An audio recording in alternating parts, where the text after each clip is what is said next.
దేవుడు నా జీవితంలో చేసిన కార్యాలు నన్ను ఇలా మార్చుకున్నాడు. అసలు నేనేంటి, సేవ చేయడం ఏంటి, బైబిల్ పట్టుకోవడం ఏంటి అనే విషయాలను కొన్ని విషయాలు మనం తెలుసుకుందాం.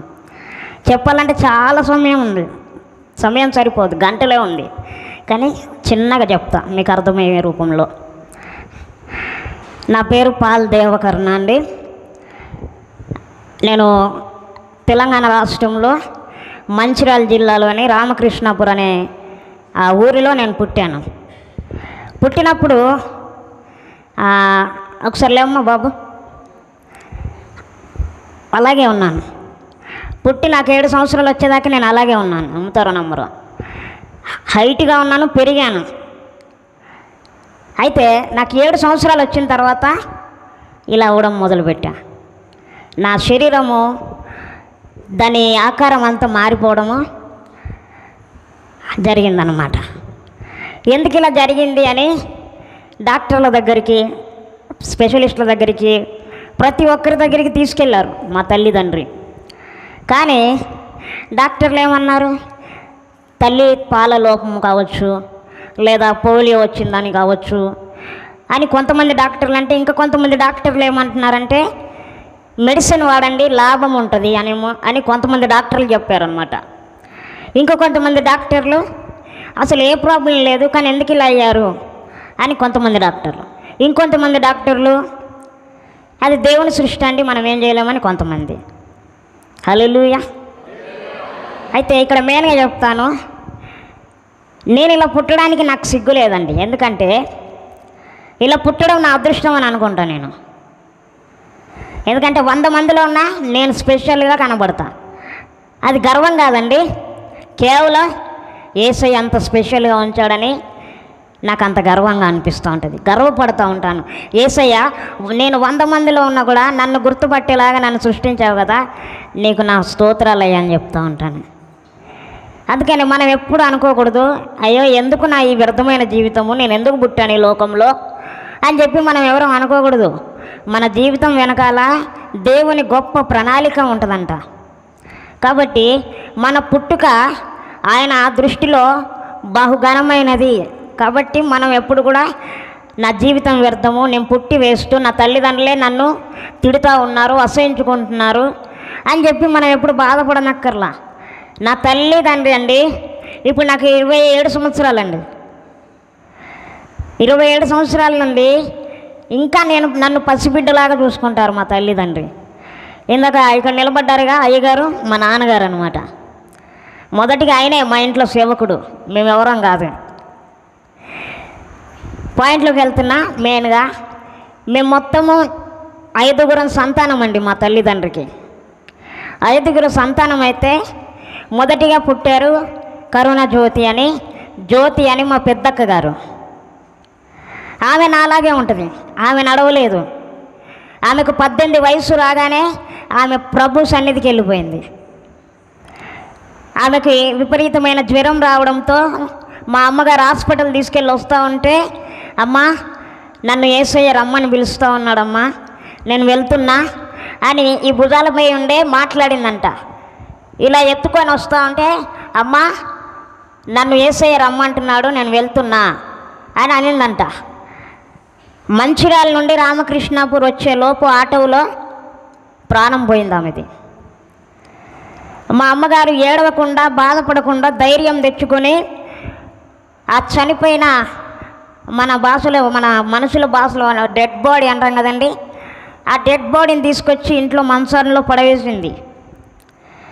ఇంట్లో మంచంలో పడవేసినప్పుడు మా 2 అక్కలు, నేను, మా అన్నగారు, మా 2 అక్కలు అక్కకి ఏమైంది అని కంగారు పడుతున్నారు. కానీ నేను, మా అన్నయ్య గారు మాత్రం చూసి వెంటనే దగ్గరికి వెళ్ళి ఏడవడం ప్రారంభించామంట. అప్పుడు నాకు 3 సంవత్సరాలు, మా అన్నగారికి 4 సంవత్సరాలు. ఏడవడం ప్రారంభించాం. అప్పుడు మా పెద్దక్క గారికి ఇంకో అక్క ఉందండి, చనిపోయిన అక్క కాకుండా ఇంకో అక్క నాలాగా ఉంటుందండి. ఆమె కూడా నడవలేదు, ఉన్న దగ్గరే ఉంటుంది. ఇలాంటిది పట్టుకొని నడుస్తూ ఉంటుంది, ఇలాంటి కుర్చీ ఒకటి పట్టుకొని నడుస్తూ ఉంటుంది. ఆమె దగ్గరికి అన్నీ తీసుకెళ్ళి నేనైనా నిలబడి కాస్త నడవగలుగుతాను, కానీ మా పెద్దక్క గారిని ఆమె ఏ నడవలేదు, నిలబడలేదండి, కూర్చున్న దగ్గర ఉంటుంది. కానీ అద్భుతమైన జీవితం ఆ బిడ్డకు దేవుడిచ్చాడు తెలుసా మీకు. ఆమె నాలాగే నడిచేది, కానీ ఆమె నడక వయసు పెరిగిన కొద్దీ ఆమె నడక కూడా పోయింది. ఉన్న చోటే కూలబడిపోయింది, నడవడం రాట్లా. ఇప్పుడు నడవదు, ఇంట్లోనే కూర్చొని ఉంటుంది. ఆమె జీవితం దేవుడు అద్భుతంగా తీర్చిదిద్దాడు. ఎట్లా అంటే ఆమె నేను ఎక్కడికి సేవకి వెళ్ళినా నా కోసము ప్రార్థన పోరాటం చేస్తుంది. హల్లెలూయా. గొప్ప ప్రార్థన పర్వాలండి. ఆమె ప్రార్థన చేస్తే ఎన్నో అద్భుతాలు జరుగుతాయి. ఎన్నో దయ్యాలు పట్టిన వాళ్ళు అరుచుకుంటూ పారిపోయిన దయ్యాలు ఉన్నాయండి ఆమె ప్రార్థన చేస్తే. ఆమె ప్రార్థన చేస్తే కడుపులో ఒక ఆయనకి మందు పెట్టారంట. మా పెద్దక్క గారు ప్రార్థించిన వెంటనే ఆ కడుపులో ఉన్న ఆ మందు అనేదంతా కొట్టుకుపోయి ఆ చేతబడి శక్తి నుండి అంతా ఆ సహోదరుడికి విడుదల కలిగిందండి. అంత గొప్ప ప్రార్థన పర్వాలిగా ఆ బిడ్డను దేవుడు నిలబెట్టాడనమాట. ఆమెకి లోకము తెలీదు, లోకంలో ఉండే పాపము తెలీదు. ఇంకా నేనైనా 4 చోట్లు తిరిగి ఇంటికి వెళ్తూ ఉంటా, కానీ ఆమె ఎక్కడికి కదలదు, ఇంట్లోనే కూర్చొని ఉంటుంది. అసలైతే ఆమెను తీసుకొద్దాం అనుకున్నా, కానీ ఏంటంటే వర్షం ఎక్కువగా ఉండిందండి. అది దురదృష్టం అని చెప్పాలి. ఈ వర్షంలో నేను రావడమే కష్టమైపోయింది. అక్క ప్రార్థన చేయి, మరో సమయం ఇస్తే దేవుడు ఆ టైంలో మనం వెళ్దామని చెప్పా. ఎందుకంటే నా కోరిక అదే. మేమిద్దరం నేను నిలబడి చెప్తున్నప్పుడు నా పక్కన మా అక్కగారు ఉండాలి, మా ఇద్దరి జీవితం గురించి మేము చెప్పాలి అన్న ఆశ. అయితే అలా ఉన్న తర్వాత ఇంకో అక్క ఉందండి, ఆమె బాగుంటుంది అందరిలాగా, కాళ్ళు చేతులు అన్నీ బాగుంటుంది.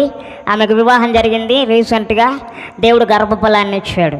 అలాగే మా సహోదరుడు ఉన్నాడు, మా అన్నయ్య గారు, ఆయన తర్వాత నేను ఆఖరిగా అనమాట. మా అన్నయ్య గారు కూడా తల్లిదండ్రికి ఎంతో లోబడి మా అమ్మ నాన్నకి ఎంతో పేరు ప్రఖ్యాతులు తెచ్చిపెట్టేటువంటి వ్యక్తిగా ఉన్నారు ఆయన. అయితే మెయిన్ పాయింట్ ఏంటంటే ఇష్టం వచ్చినట్టుగా విచ్చలవిడిగా తిరిగేది ఎవరంటే నేను. నమ్మబుద్ధి కావట్లేదు కదండి. విచ్చలవిడిగా తిరిగేది నేను. కావాలని మా నాన్నగారు ఇక్కడ ఉన్నారు సాక్ష్యం. మా నాన్నగారు 1983లో ఉద్యోగము ప్రభు కృపను బట్టి సంపాదించారు. మంచి విగ్రహారాధన కుటుంబం అండి మాది. నేను పుట్టక ముందు నుండి విగ్రహారాధికులు వాళ్ళు. కాలినడకన కొండలు గుట్టలు ఎక్కి స్వామివారని చెప్పి దర్శించుకోవడానికి వెళ్ళిన భక్తులు వాళ్ళు. నమ్ముతారా? కాళ్ళకి చెప్పులు లేకుండా నడిచి వెళ్ళారు ఆయన. మా నాన్నగారు, మా అమ్మగారు, మా నాన్నగారు ఇద్దరు కూడా అన్ని పూజలు పునస్కారాలు చేసినప్పుడు కూడా ప్రభు మా తల్లిదండ్రులను పట్టుకున్నాడు. ఎందుకు కారణం అంటే వారి వెనక తరాన్ని ఒక గొప్ప సాక్షిగా నిలబెట్టడానికి. హల్లెలూయా. అలా ఉన్నప్పుడు మా నాన్నగారి మేనమామ గారు ఉన్నారు. ఆయన అయ్యో నా మేనల్లుడు ఈ పల్లెటూరులో పొలం పనులతోనే పాలేరుగా పనిచేస్తూ మగ్గిపోతున్నాడే అని చెప్పి మా నాన్నగారి మేనమామ గారు అక్కడి నుండి మంచిర్యాల ప్రాంతానికి తీసుకొచ్చారు, ఏదైనా మంచి ఉద్యోగం పెట్టియాలని చెప్పి. అప్పుడు మా ఏరియాలో బాగా ఫేమస్, బాగా డిమాండ్ ఉన్న ఉద్యోగం ఏదయ్యా అంటే సింగరేణి కంపెనీలో సింగరేణి జాబ్. ఆ కంపెనీలో పరుగు పందెంలో పెట్టిస్తే మా నాన్నగారు 35వ నెంబర్గా ఆయన గెలిచారు. దేవునికి మహిమ కలుగును గాక. అప్పుడు ఎవరి ద్వారానో సువార్త విన్నప్పుడు మా నాన్నగారు అనుకున్నారు, నువ్వు దేవుడివే, నాకు ఉద్యోగం ఇస్తావు కాబట్టి నేను నిన్ను నమ్ముతా. ఉద్యోగం రానప్పుడు ఆ తీర్మానానికి వచ్చారు మా నాన్నగారు. నువ్వు దేవుడవే, నువ్వు ఈ ఉద్యోగాన్ని నాకు ఇవ్వబోతున్నావు కాబట్టి నేను నిన్ను నమ్ముతా అని ఆయనను తలుచుకొని పరుగు పందెంకి వెళ్ళినప్పుడు ఆ పరుగు పందెంలో ఎంతోమంది రక్తం కక్కుకొని పడిపోయారంట. కానీ మా నాన్నగారు ఏ అలసట లేకుండా పరుగెత్తుకుని వెళ్ళి గెలవడం జరిగింది. అప్పుడు ఆ ఉద్యోగం మా నాన్నగారికి వచ్చింది 1982, 83 ఆ సమయంలో. ఆ వచ్చినప్పుడు అప్పటి నుండి వీరు చర్చికి వెళ్ళడము, దేవుని గురించి మంచి అవగాహనలోకి రావడం మా నాన్నగారు మా అమ్మగారు నేర్చుకున్నారు. ఆయన నామకార్థంలో ఉన్నప్పటికి కూడా కొద్ది కొద్దిగా దేవుని భక్తిలో ఎదుగుతా వస్తూ ఉన్నారు వాళ్ళు. అప్పుడు ఒకరొకరుగా మేము పుడతాం. 83లో మా పెద్దక్క గారు పుట్టిన తర్వాతనే మా నాన్నగారికి ఉద్యోగం వచ్చింది. 83 నుండి మళ్ళీ 88లో మా ఇంకో అక్కగారు పుట్టారు, నాలాగా ఉండే ఆమె పుట్టిన తర్వాత 2-3 సంవత్సరాల గ్యాప్ తర్వాత మా చిన్నక్క గారు అందరికి బాగా ఉంటుంది అందరిలాగా, ఆమె పుట్టారు. ఆమె పుట్టిన 6-7 సంవత్సరాలకి మా అన్నయ్య గారు పుట్టారు. మా అన్నయ్య పుట్టిన సంవత్సరానికి నేను పుట్టాను. ఇలా మా దేవుడు మా తల్లిదండ్రులని దీవించి ఆశీర్వదించి మమ్మల్ని గర్భఫలంగా వారికి అనుగ్రహించడం జరిగింది. వీళ్ళందరూ బాగున్నారు మా అమ్మ నాన్న చెప్పినట్టుగా వింటూ. నేను కూడా వింటా ఉన్నా. ఒక 2-3 వయసు వచ్చేటప్పటికి నేను వింటా ఉన్నా. అయితే నా పరిస్థితి ఏమైందంటే, చర్చిలో కూర్చుందామని వెళ్తే కూర్చుందాము, అంత బాగుంది. సండే స్కూల్ చెప్పేవాళ్ళు.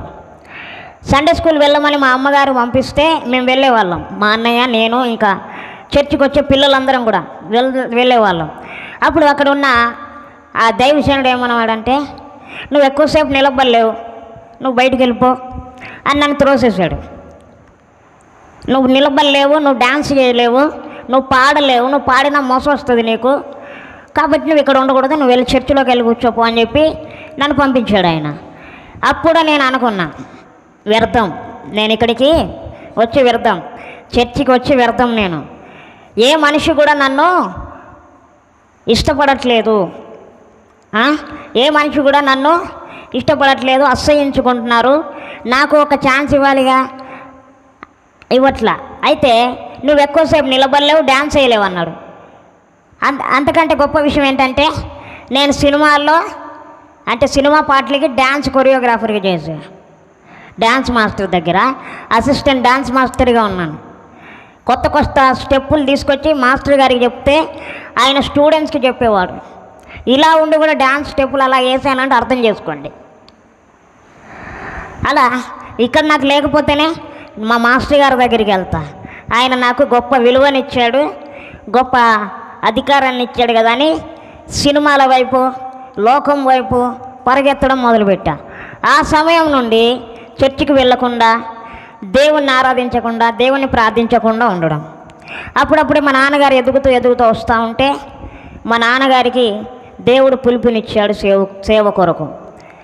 అన్నప్పుడు మా నాన్నగారు ఉద్యోగ బాధ్యతలు వ్యవహరిస్తూనే ఇటు సేవలో కూడా వెళ్ళేవారనమాట. ఉద్యోగం చాలా తక్కువ చేసేవాడు. 4 డ్యూటీలు చేస్తే మిగతా అన్ని రోజులు కూడా ప్రభు సేవలోనే నడిచేవారు మా నాన్నగారు.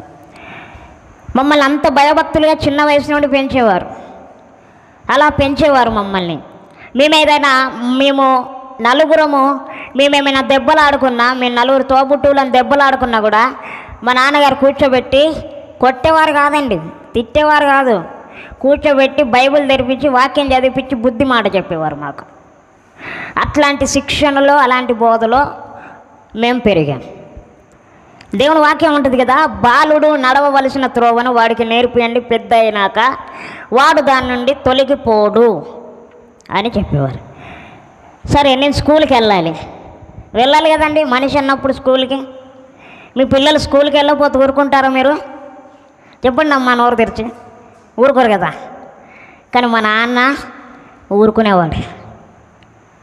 మా అన్నయ్య అక్కలిద్దరు స్కూల్కి వెళ్ళారు, బాగా చదువుకునేవాళ్ళు. నేను స్కూల్కి వెళ్ళినట్టుగా వెళ్ళి స్కూల్ వెనకాల దాక్కొని మళ్ళీ సాయంకాలం ఇంటికి వచ్చేవాళ్ళు. అట్లాంటి చదువు నాది. ఒక నెల రోజులు మాత్రమే స్కూల్ చూసా. ఎందుకు స్కూల్కి వెళ్ళలేదు మీరు అని అనుకోవచ్చు. కొడతా ఉన్నారండి టీచర్స్. ఆ దెబ్బలకు భయపడి నేను వెళ్ళలా. ఇంకా కొడతారేమో అని చెప్పి అలా స్కూల్కి వెళ్ళలేదు. నేను వెళ్ళినప్పుడు మా అమ్మగారిని ఒకరోజు మేడం పిలిచి, రావట్లే మీ అబ్బాయి గారు స్కూల్కి అని చెప్పి మాట్లాడితే, అదేంటి శుభ్రంగా నేనే స్నానం చేస్తున్నా, నేనే రెడీ చేస్తున్నా, నేనే స్కూల్లో దింపుతున్నా, స్కూల్ రాకపోవడం ఏంటి? మా అమ్మగారు అటు దాటగానే నేను వెనక మళ్ళీ పారిపోవడం. దేవునికి స్తోత్రం. అలా ఉండేది. మళ్ళీ 4 అయిందంటే మళ్ళీ పిల్లల గుంపులో వచ్చి కూర్చోవడం. పిల్లలు ఎవరైనా అలా చేస్తే దెబ్బలు పడతాయి, అలా చేయొద్దు. నా జీవితం అలా అయిపోయింది. కానీ పిల్లలు మీరెవరు కూడా అలా చేయకూడదు చెప్తున్నా. అయితే అలా జరిగింది నా జీవితంలో. అలా జరిగిన తర్వాత ఇంకా మా నాన్నగారి సేవలో ఎదుగుతా వస్తున్న దినాలు అవి. అప్పుడు మా ఇంట్లోనే ఒక స్థలాన్ని, ఒక రూమ్ని ప్రభు కొరకు మేము ప్రతిష్ఠించాం. నా హృదయంలో దేవునికి స్థానం ఉన్నప్పుడు నా ఇంట్లో కూడా నా దేవుడికి స్థానం ఉండాలి కదని అనే ఉద్దేశంతో మా నాన్నగారు మా ఇంట్లో ఒక గదిని సపరేట్గా ఏర్పాటు చేయించి దైవజనులు వస్తే అందులో సేద తీర్చే వాళ్ళు ఇప్పటికీ కూడా. అదే దేవుడు మందిరంగా మార్చాడు ఈరోజు. హల్లెలూయా. ఎన్నో అద్భుతాలు, ఆశ్చర్యాలు, స్వస్థతలు, విడుదలు అట్లాంటివి జరిగినటువంటి స్థలం అండి. నిద్ర సరిగా పోలేని వాళ్ళు ఆ స్థలానికి వస్తే గుర్రు పెట్టి నిద్రపోతారండి. మీరు నమ్ముతారో నమ్మరు. అలాంటి ఆ స్థలాన్ని అలాగా దీవించాడు దేవుడు. ఇంట్లో పడుకుంటే మాకే నిద్ర పట్టదు, ఆ గదిలోకి వచ్చి నిద్రపోయినప్పుడు ప్రశాంతంగా నిద్రపోతాం. తెల్లారింది తెలియదు, రాత్రి అయింది తెలియదు ఆ గదిలో. అలా ఉంటుంది. అట్లా స్థలాన్ని ఆశీర్వదించి దేవుడు అక్కడే సేవను ప్రారంభించమని చెప్పినప్పుడు అక్కడ ప్రారంభించాం. దేవుడు అద్భుతాలు జరిగించాడు. అప్పుడు దైవజనులందరూ మా ఇంటికి వచ్చేవాళ్ళు చాలామంది. అప్పుడు ఇట్లా వాయిద్యాలు వాయించడం నాకు వచ్చు. కంజర కొట్టాలి, కొడతా ఉన్నా. అయితే నేను అంటా ఉన్నా, నేను ఎందుకు కొట్టాలి, నాకేం పని అని చెప్పి బయటికి పారిపోతా ఉన్నానా. అప్పుడు దైవజనులు వస్తున్నారు. ఇంకేముంది, అయ్యో ఎలా ప్రభు అని అక్కడ కూర్చునేవాళ్ళం. దైవజనులు చూసేవాళ్ళమా, పర్లేదు కుమారుడు మంచి భక్తిలో ఉన్నాడని చెప్పి అనుకున్నారు. కథ సేవకుడు బిజీ అయిపోగానే మనం జంప్ అక్కడ నుండి ఇంకా హల్లెలూయా అలా జంప్ అయ్యేవాళ్ళం. ఇంకా ఏం జరిగిందంటే, ప్రార్థన చేసేటప్పుడు మా నాన్నగారు ఎప్పుడైనా సేవలు వెళ్తున్నప్పుడు నాలాగా ఉందని చెప్పానుగా మా అక్కగారు, ఆమె వాక్యం చెప్పేవారు చర్చిలో. ఆమె కూర్చొని ఇలాంటి స్టూల్ పైన కూర్చొని వాక్యం చెప్పేవాళ్ళు. అలా చెప్తున్నప్పుడు నేనే కంజర కొట్టాలి, అక్కడ నన్నే బలి చేసేవాళ్ళు. నాకేం అర్థమయ్యేది కాదు, నేను ఎందుకు కొట్టలే అసలు. బయట కొడితేనన్నా నాకు డబ్బులు వస్తాయి, ఇక్కడ కొడితే నాకేమొచ్చింది అన్నప్పుడు మా అమ్మగారి దగ్గర బేరం ఆడుతూ ఉన్నాను నేను. నువ్వు ఇంత ఇస్తేనే నేను కొడతా, లేదని నేను కొట్టను. అట్లాంటి జీవితం నాది. కంజర చర్చిలో కొట్టాలి అంటే నువ్వు 10 రూపాయలు 20 రూపాయలు, అప్పుడు రూపాయి ఎక్కువ అండి మా ఏజ్లో. రూపాయి ఇస్తే 4 ఆశ చాక్లెట్లు వచ్చేవి మాకు. సంతోషంగా శుభ్రంగా తినేవాళ్ళం తీయగా. నాకు రూపాయి ఇస్తావా లేదా, ఇస్తేనే కొడతా, లేదంటే లేదు నేను అని చెప్పి బేరం ఆడుకొని కంజర కొట్టేవాళ్ళం. ఇప్పుడు నవ్వొస్తుంది కానీ నాకు అసహ్యం కలుగుతుందండి. నేనేంటి దేవుని పని దగ్గర బేరం ఆడడం ఏంటి అని. అలా జరిగినప్పుడు సేవకులు వచ్చినప్పుడు మందిరంలో కూర్చొని వాళ్ళు ప్రార్థనలో లీనమైపోగానే బయటికి పారిపోయి స్నేహితులతో షికార్లకు వెళ్ళి బాతాలు కొట్టడం, బయటికి వెళ్ళి అన్నీ సినిమా పాటలు పాడడము, విపరీతమైన బూతులు మాట్లాడడము, ఎవరైనా మనకి వ్యతిరేకంగా ఉంటే వాళ్ళకి ఎవరికైనా చెప్పి వాళ్ళని కొట్టించడము, అట్లాంటి బ్రతుకునేది. అయితే అట్లాంటి పరిస్థితుల్లో చాలా చెడిపోయాను నేను లోకంలో. సినిమా పాటలు విపరీతంగా పాడడము. ఎవరైనా సినిమా పాటని పేరడిగా పాడరా అంటే పలానా వ్యక్తి ఫేమస్ అని అంటారు. నన్ను నిమిషంలో దాన్ని మారుస్తా, అదే పాట అయినా రివర్స్గా మార్చి పాడుతా దాన్ని. నవ్వుకుంటాం కదండి కొన్ని పాటలు పాడుతూ, అలా మార్చి పాడగలిగే ఆ జ్ఞానాన్ని దేవుడు ఇచ్చాడు. ఆ జ్ఞానాన్ని లోక కోసం వాడుతున్నా, మూర్ఖత్వం. అయితే దేవుడు నాకు ఇచ్చిన అద్భుతమైన రెండు వరాలు ఏంటంటే, ఒకటి నన్ను ఇలా ఉంచడము, రెండోది ఏదైనా ఇట్టే పట్టేస్తా, ఏ పనైనా ఇట్టే చేసేస్తా. అంత మంచి జ్ఞానాన్ని ఇచ్చాడు. ఈ 2 గొప్ప వరాలు దేవుడు నా జీవితంలో ఇచ్చాడు. అవన్నీ నేను దేవుడు ఇచ్చాడు కదా. నాకున్న చెడ్డ గుణం ఏంటంటే,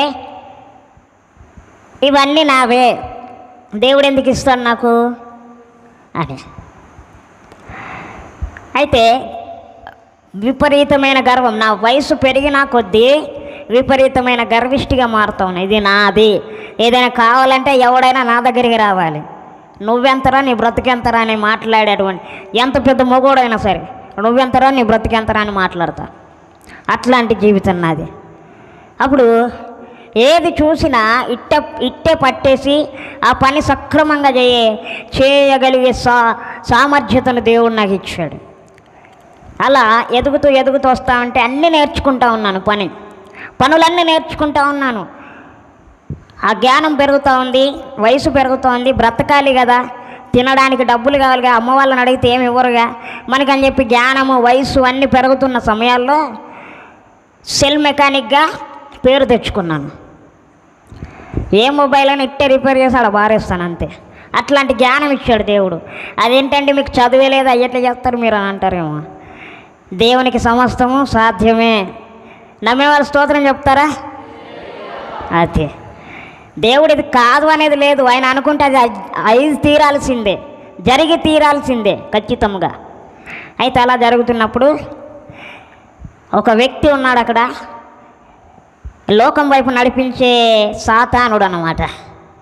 ఒక వ్యక్తిని ప్రేరేపించి మమ్మల్ని చెడగొట్టేవాడు. సినిమాలు, విపరీతమైన సినిమాలు చూపించడము, బ్లూ ఫిలింలు చూపించడము, బూతు మాటలు మాట్లాడేలా చేయడము, చెడ్డ మాటలు పలిగేలా దొంగతనాలు చేయడము, షికార్లకు వెళ్ళడము, ఇవన్నీ మాకు నేర్పించేవాడు. అలాంటిదే వ్యసనాలు కూడా నేర్పించాడండి. అలా వ్యసనాలు నేర్పించినప్పుడు మద్యము, ధూమము, ఇవి రెండు. మద్యము ఒకరోజు విపరీతంగా భయంకరంగా అయింది నా పరిస్థితి. అట్లాంటప్పుడు దీని జోలికి మళ్ళీ వెళ్ళకూడదు అని చెప్పి దాన్ని వదిలేసా. అయితే ధూమపానము అనేది ఉంది కదండి, దాన్ని ఎక్కువగా సాతాను కూడా అడిక్ట్ చేశాడు నాకు.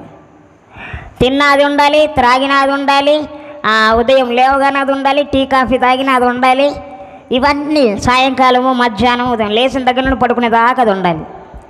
అది ఉండాలంటే డబ్బులు కావాలిగా. మనకు పని పాట ఏం లేదు, అరుగుపైన కూర్చొని మాటలు చెప్పుకునే వాళ్ళం. అయితే ఏం చేసాం, ఇంట్లో నాన్న జేబులో దొంగతనం చేసేవాళ్ళం.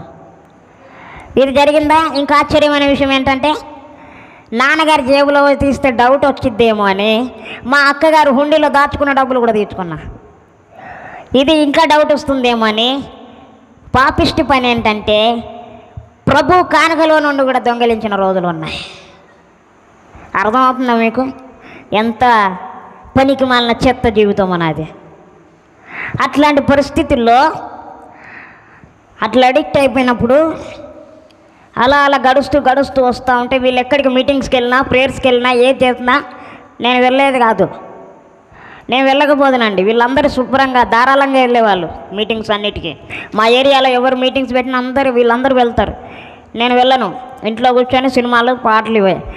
మెయిన్గా ఇంట్లో ఆరాధన చేస్తున్నప్పుడు టీవీ సౌండ్ ఎక్కువ పెట్టి ఆరాధన డిస్టర్బెన్స్ చేయడం, అట్లాంటి పరిస్థితి విపరీతంగా. ఏది కొత్త సినిమా వచ్చినా దాని పైరసీ నెక్స్ట్ డే నా ఇంట్లో కనబడుతుంది. అట్లాంటి వ్యక్తిని నేను. పైరసీ సీడీ ఈరోజు రిలీజ్ అయిందా, ఉదయమే సీడీ ఉంటుంది నా ఇంట్లో. అలా జరిగిన తర్వాత ఎదుగుతూ వస్తున్న నా జీవితం. అప్పుడు ఒకరోజు ఇలాగే అందరు మీటింగ్కి వెళ్ళారండి. మీటింగ్కి వెళ్ళిన రోజు నాకు అప్పుడు విపరీతమైన అనారోగ్యం వచ్చింది. టైఫాయిడ్ ఫీవర్ అనుకుంటా. ఆ టైఫాయిడ్ ఫీవర్కి ఉన్న సిమ్టమ్స్ ఏంటంటే భయపెడతా ఉంటుంది. నువ్వు చచ్చిపోతావు, నీ పని అయిపోయింది, ఇంకా నువ్వు బ్రతకవు ఎక్కువ రోజులని, అట్లాంటి సిమ్టమ్స్ ఉంటాయి దీనికి. అయితే క్షణము భయపడతా ఉన్నా.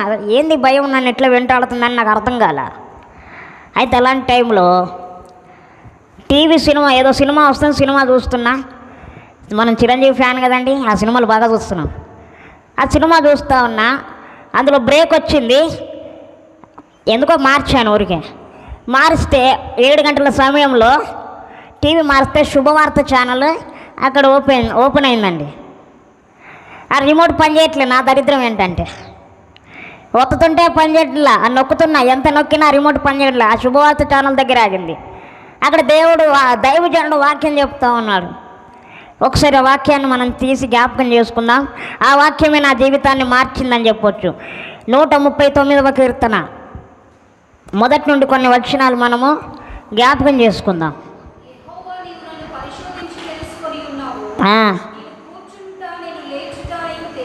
చాలమ్మా. చూడండి, ఇక్కడ ఆయన మనల్ని ఏం చేసి ఉన్నాడంట, పరిశోధించి తెలుసుకొని ఉన్నాడు. మనల్ని పరీక్షిస్తూ ఉన్నాడంట. మనం కూర్చున్నా, మనం లేచినా ఆయనకు తెలుసు అంట. అయితే ఈ వాక్యాన్ని ఒకసారి పక్కకు పెట్టి మెయిన్గా ఒక విషయానికి వద్దాం. నా జీవితంలో ఉన్నది అది ఏంటంటే, నన్ను ఎవరు చూస్తున్నారులే, నేను చేసే కార్యాలు, నేను చేసే పనులు ఎవరికి తెలుసులే, నా తల్లికి తెలియదు, నా తండ్రికి తెలియదు, నా తోబుట్టువులకు తెలియదు, నా చుట్టూన్న వాళ్ళకి తెలియదు, చేసే నాకే తెలుసు, చేపించే వ్యక్తికే తెలుసు అని అటువంటి ఒక భ్రమలో బ్రతుకుతున్నా. నేనే తప్పైనా చేస్తున్నా, ఆ తప్పు ఎవరికి తెలియదులే, ఇంకా తప్పులు చేసుకుంటూ పోదాంలే అని చెప్పి అనుకుంటున్న సమయంలో ఈ వాక్యము దేవుడు నాతోనే మాట్లాడినట్టుగా అనిపించింది. హల్లెలూయా. మరొకసారి చదవండి సిస్టర్.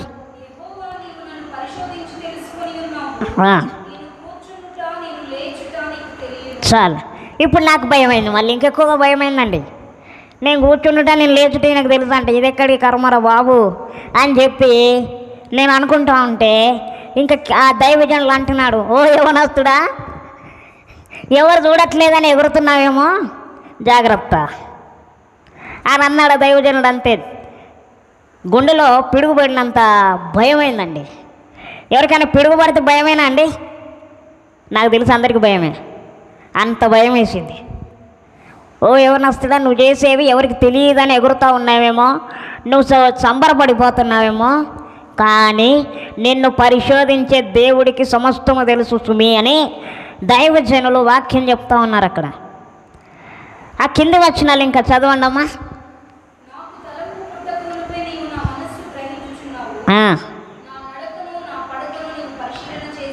చాలమ్మా, ఇక్కడ చూడండి ఈ వాక్యంలో నేను అక్కడ అనుకున్నాయన్నీ దేవునికి తెలుస్తూ ఉన్నాయి. అక్కడ నాకు ఒక్కొక్క బాణం విసురుతూ ఉన్నాడు ఈయన. ఏంటంటే దేవుడికి తెలిస్తే దేవుడు ఏమైనా మా అమ్మ నాన్నకి చెప్తాడు వచ్చి అన్న అటువంటి ఆలోచన. నీకు తలంపు పుట్టక మునిపే,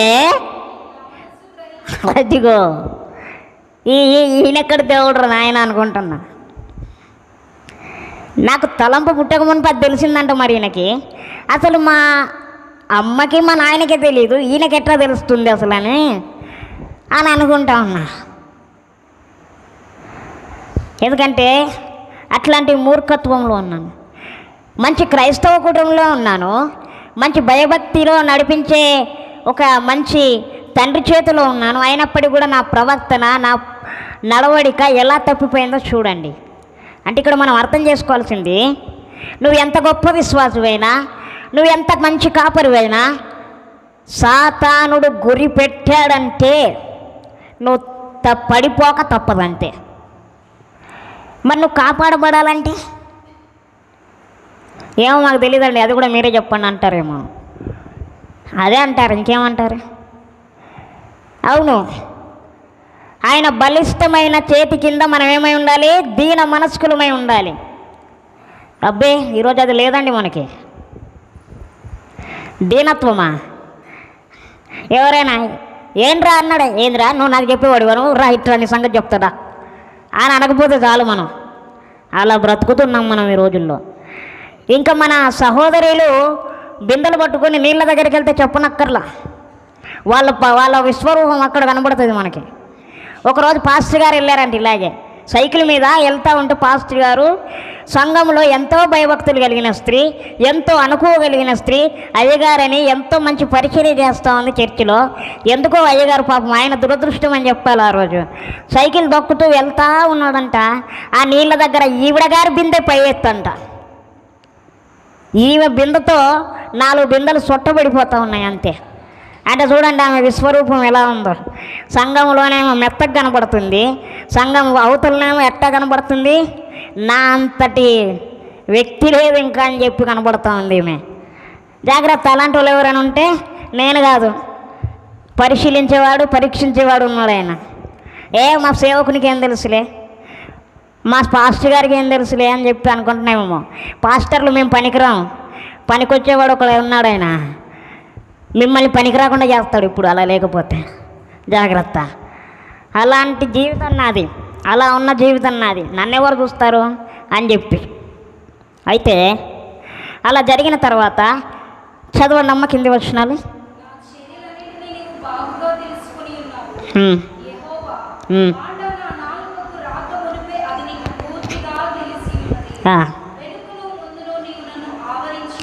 చాలమ్మా, చూడండి ఇక్కడ నా గురించే వాక్యం రాయబడి ఉన్నదేమో అనిపిస్తూ ఉంది నాకు.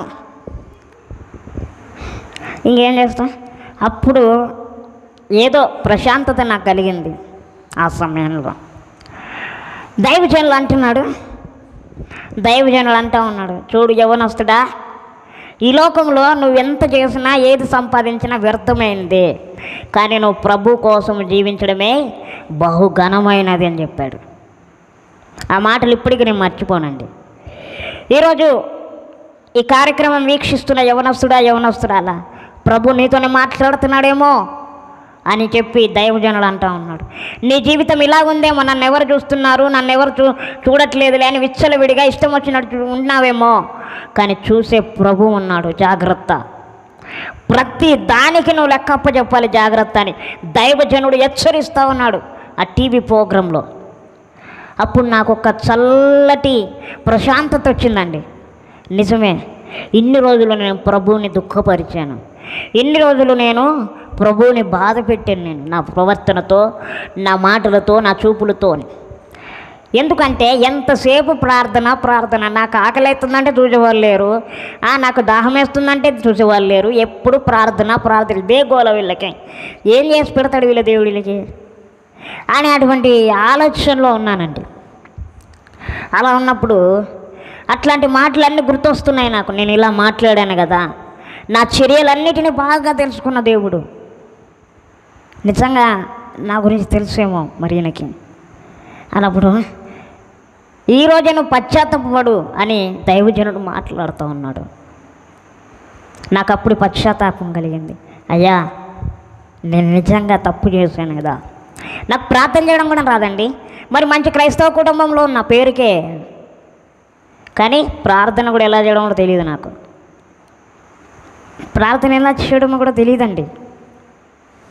అలా ఉన్నప్పుడు దైవజనుడు ప్రార్థన చేస్తున్నాడు, అందులో ఏకీభవించా. కళ్ళు మూసుకుంటే సరిపోయేది అని కళ్ళు మూసుకున్నానండి. ప్రార్థించ ఎవరైతే ఈ ప్రార్థనలో ఏకీభవించారో యేసు క్రీస్తు నామములో ఈ రాత్రికాల సమయంలోనే మిమ్మల్ని కట్టబడి ఉన్న ప్రతి కట్లు తెంపబడునుగాక అని చెప్పి ప్రార్థన చేస్తూ ఉన్నాడు దైవజనుడు. ఆ రాత్రే ఆ కట్టి ఉన్న ప్రతి కట్లు నన్ను తెంపి పారిపోయాయండి అక్కడి నుండి. మీరు నమ్ముతారో నమ్మరో, ఆ రాత్రి నాకు విడుదల దొరికింది, అనారోగ్యం నుండి విడుదల దొరికింది, పాపిష్టి పనుల నుండి విడుదల దొరికింది. అయితే దేవుడు మిమ్మల్ని పిలుస్తున్నాడేమో తన పని కొరకు, ఆలోచించండి అని దైవజనుడు మాట్లాడుతూ ఉన్నాడు. నాకు అర్థం కాలే. అయినా నేనేంటి ప్రభు పని చేయడం ఏంటి, మనకేం అర్హత ఉంది, మనకు చదువు రాదు, సంధ్య రాదు, మనము పోకిరి మాటలు మాట్లాడుతూ, బూతులు మాట్లాడుతూ, ఇష్టం వచ్చినట్టుగా తిరిగే వ్యక్తులము మనమే. ఇట్లా మనకు సెట్ అవుతులే అని చెప్పి మనకు వచ్చిన పని మనం చేసుకొని బ్రతకడమే మంచిది అని చెప్పి ఆ ఆలోచనలో ఉంటున్నా. ఒకసారి 7వ వచనం చదవండి అమ్మా.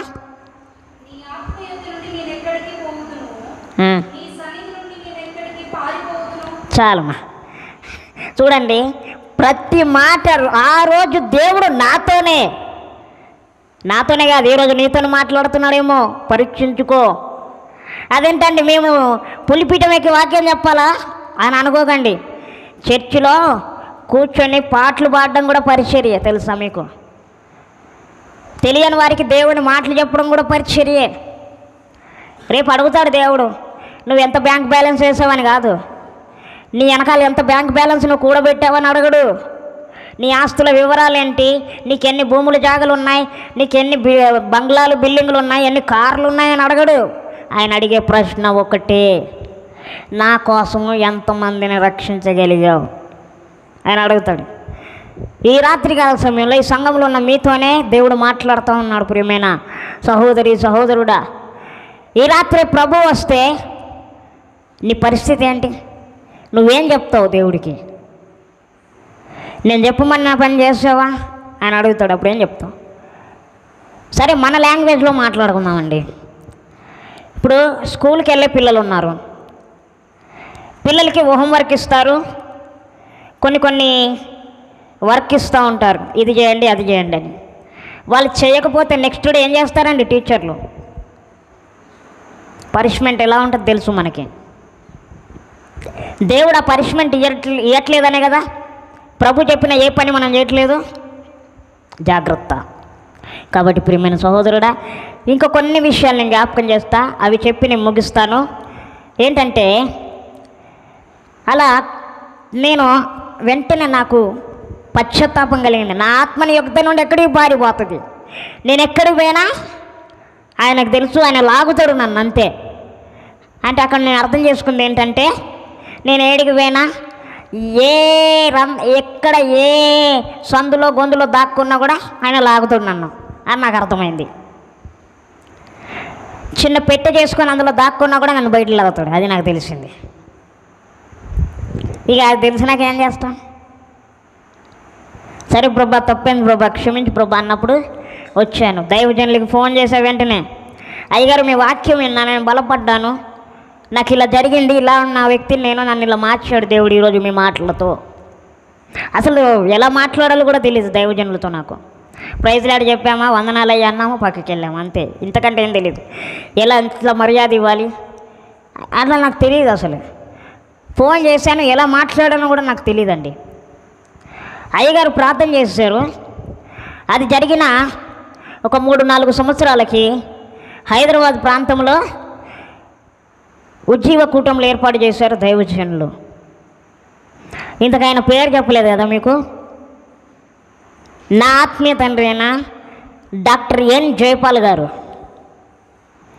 అయ్యగారు హైదరాబాద్ ప్రాంతంలో ఉజ్జీవ సభలు పెట్టితే నేను వెళ్ళి మా నాన్నగారికి చెప్పానా, నాన్న ఇలా మీటింగ్స్ పెట్టారంట, మనం వెళ్దామని. అందరు ఇలా చూస్తున్నారు నన్ను. ఏంది మనిషా, పిచ్చి పట్టిందా ఏంటని నన్ను చూస్తా ఉన్నారు. ప్రార్థన అంటే గిట్లదు, ప్రార్థనకి రానంట, ఏంది మీటింగ్కి వెళ్తా ఉన్నా, అందరికి అలా ఆశ్చర్యపోతూ ఉన్నారు. ఇంకా లాస్ట్ డే మీటింగ్కి వెళ్ళామండి. అది 2010వ సంవత్సరము జనవరి 16వ తారీఖు అనుకుంటా. ఆ సమయంలో మేము వెళ్ళామండి. వెళ్ళినప్పుడు అయ్యగారు ప్రార్థన చేసి ఒక మాట చెప్పారు నాకు. చూడు బాబు, దేవుని ప్రణాళిక నీ పైన ఉన్నది, నువ్వు ప్రభు సేవకు సమర్పించుకొని వచ్చాయన్నారు. నేను అప్పుడు ఇంకా కొంచెం లోకంలోనే ఉన్నా కదా, ఈ దైవజనులకు ఏడ పని లేదు, ఎప్పుడు సేవకు రమ్మంటారు అని అనుకుంటా ఉన్నా. సరే అండి, ప్రార్థన చేశాడు, పంపించాడు. మళ్ళీ 1 సంవత్సరం తర్వాత మా ప్రాంతంలో గోదావరి కనిపిన ప్రాంతంలో మళ్ళీ మీటింగ్స్ పెట్టాడు. 2011 సంవత్సరం మార్చి నెల 2, 3, 4 తారీఖుల్లో ఈ 3 రోజులు మళ్ళీ సభలు పెడితే మా చిన్న నాన్నగారు అక్కడే ఉంటారు ఆ ప్రాంతంలో. వాళ్ళ ఇంట్లో ఉంటూ, వాళ్ళ అన్యులండి, వాళ్ళ ఇంట్లో ఉంటూనే మీటింగ్కి వెళ్తా వస్తూ ఉన్నాం. అలా వెళ్తూ వస్తూ ఉంటే అప్పుడు మళ్ళీ దైవజనుడు అదే మాట చెప్తున్నాడు ప్రార్థన చేసి.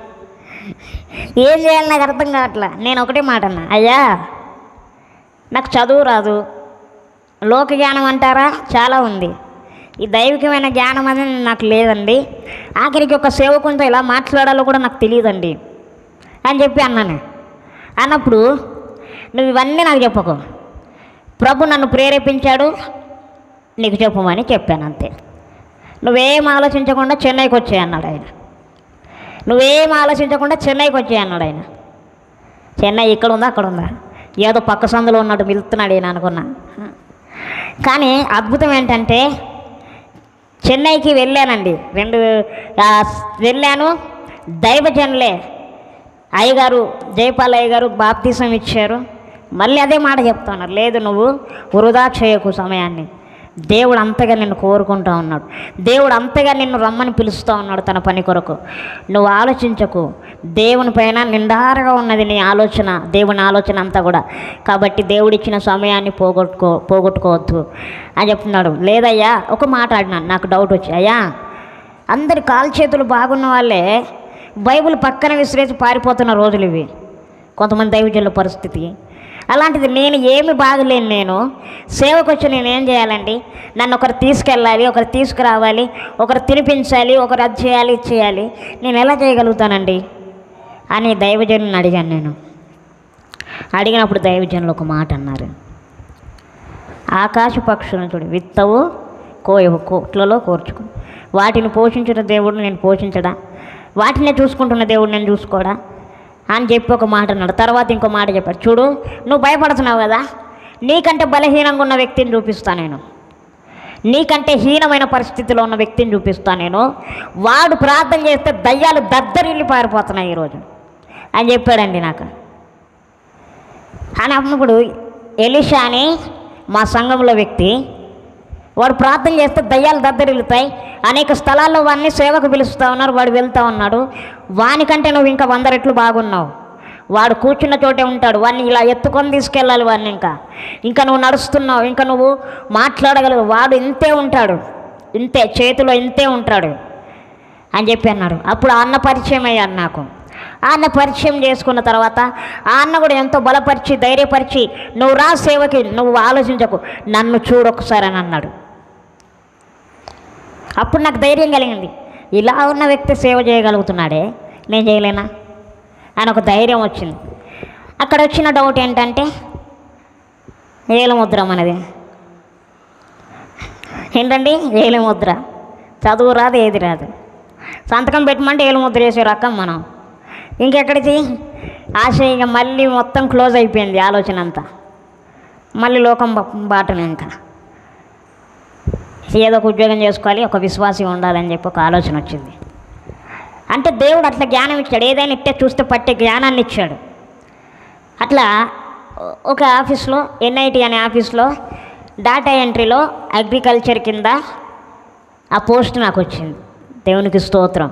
నాకు అసలు ఆశ్చర్యం, చదువులేని నాకు ఆ దేవుడు ఆ ఉద్యోగాన్ని ఇచ్చాడు. అక్కడ 5,000 అండి. ఆ పని చేసుకుంటున్నా, ఫాస్ట్గా చేసుకుంటున్నా. అందరు ఆశ్చర్యపోతున్నారు, డిగ్రీలు చేసినా మేమే పనికి రావట్లే నేను ముందని అంటున్నారు వాళ్ళు. నేను అన్నా, ఇది నా గొప్ప కాదండి, నా దేవుని గొప్ప. దేవుడు నాకు అలాంటి జ్ఞానాన్ని ఇచ్చాడు. ఒకప్పుడు ఎవరి జ్ఞానం నా జ్ఞానం అనుకున్నా, కానీ మారు మనసు వచ్చిన తర్వాత దేవుడు ఆ జ్ఞానాన్ని ఇచ్చాడని సాక్ష్యం చెప్పగలిగాను అక్కడ అన్యజనులు వాళ్ళు. అయితే అక్కడ జరిగింది ఏంటంటే, నేను ఏమనకముందు అందరు నా మీద చాడీలు చెప్తా ఉన్నారండి ఆఫీసులో సార్ గారి ముందు. ఇది జరిగింది, ఏం చేయను, ఆడికైనా దైవజనుడు అన్నాడు, నువ్వు పోవద్దు, అది ఉండదు, మిగలదు అన్నాడు. నాకు అర్థం కాలే ఆయన అన్నప్పుడు. ఏలే ఇలాగంటారులే, శుభ్రంగా పని చేసుకుందాం, చేతికి వచ్చిన డబ్బులు దేవునికి దశమ భాగం సమర్పిద్దాం, మిగిలినవి మనం వాడుకుందాంలే అని చెప్పి ఒకటి తిరుగుతూ ఉంది మైండ్లో. తిరుగుతూ ఉంటే హ్యాపీగా పని చేసుకుంటున్నా, ఎవరో ఒకరు వచ్చి గిల్లుకోవడం, ఎవరో ఒకరు వచ్చి చాడీలు చెప్పడం. ఏముంది, నీకు దండం రా నాయన, నువ్వు పోయి అని చెప్పి ఇట్లా పేపర్ని కదా చింపేసినట్టు చింపి నన్ను బయటికి పారదలేరు. ఇంకా అసలు నేను ఏం చేశానని పారదలేరు వీళ్ళు అని నాకు అర్థం కాల. అప్పుడు మా పెద్దక్క గారు ఉండి నన్ను ప్రోత్సహించారు. నువ్వు ఒకటే, నువ్వు సేవ చేయి, దేవుని ప్రణాళిక ఉంది అంతే అని చెప్పారు. అది ఎంత వదిలేక్క, నాతో కాదని చెప్పి అన్న, పరిచయలో పాలు పంపులు పొందమంటావా పొందుతా, పాటలు పాడమంటావా పాడుతా. మనము మెయిన్గా బాత్రూమ్ సింగర్ అండి, బాత్రూంలో కూర్చొని పాటలు బాగా పాడతాం మనం. సినిమా పాటలు చిన్నప్పటి నుండి అది బాగా నేర్చుకున్నాం.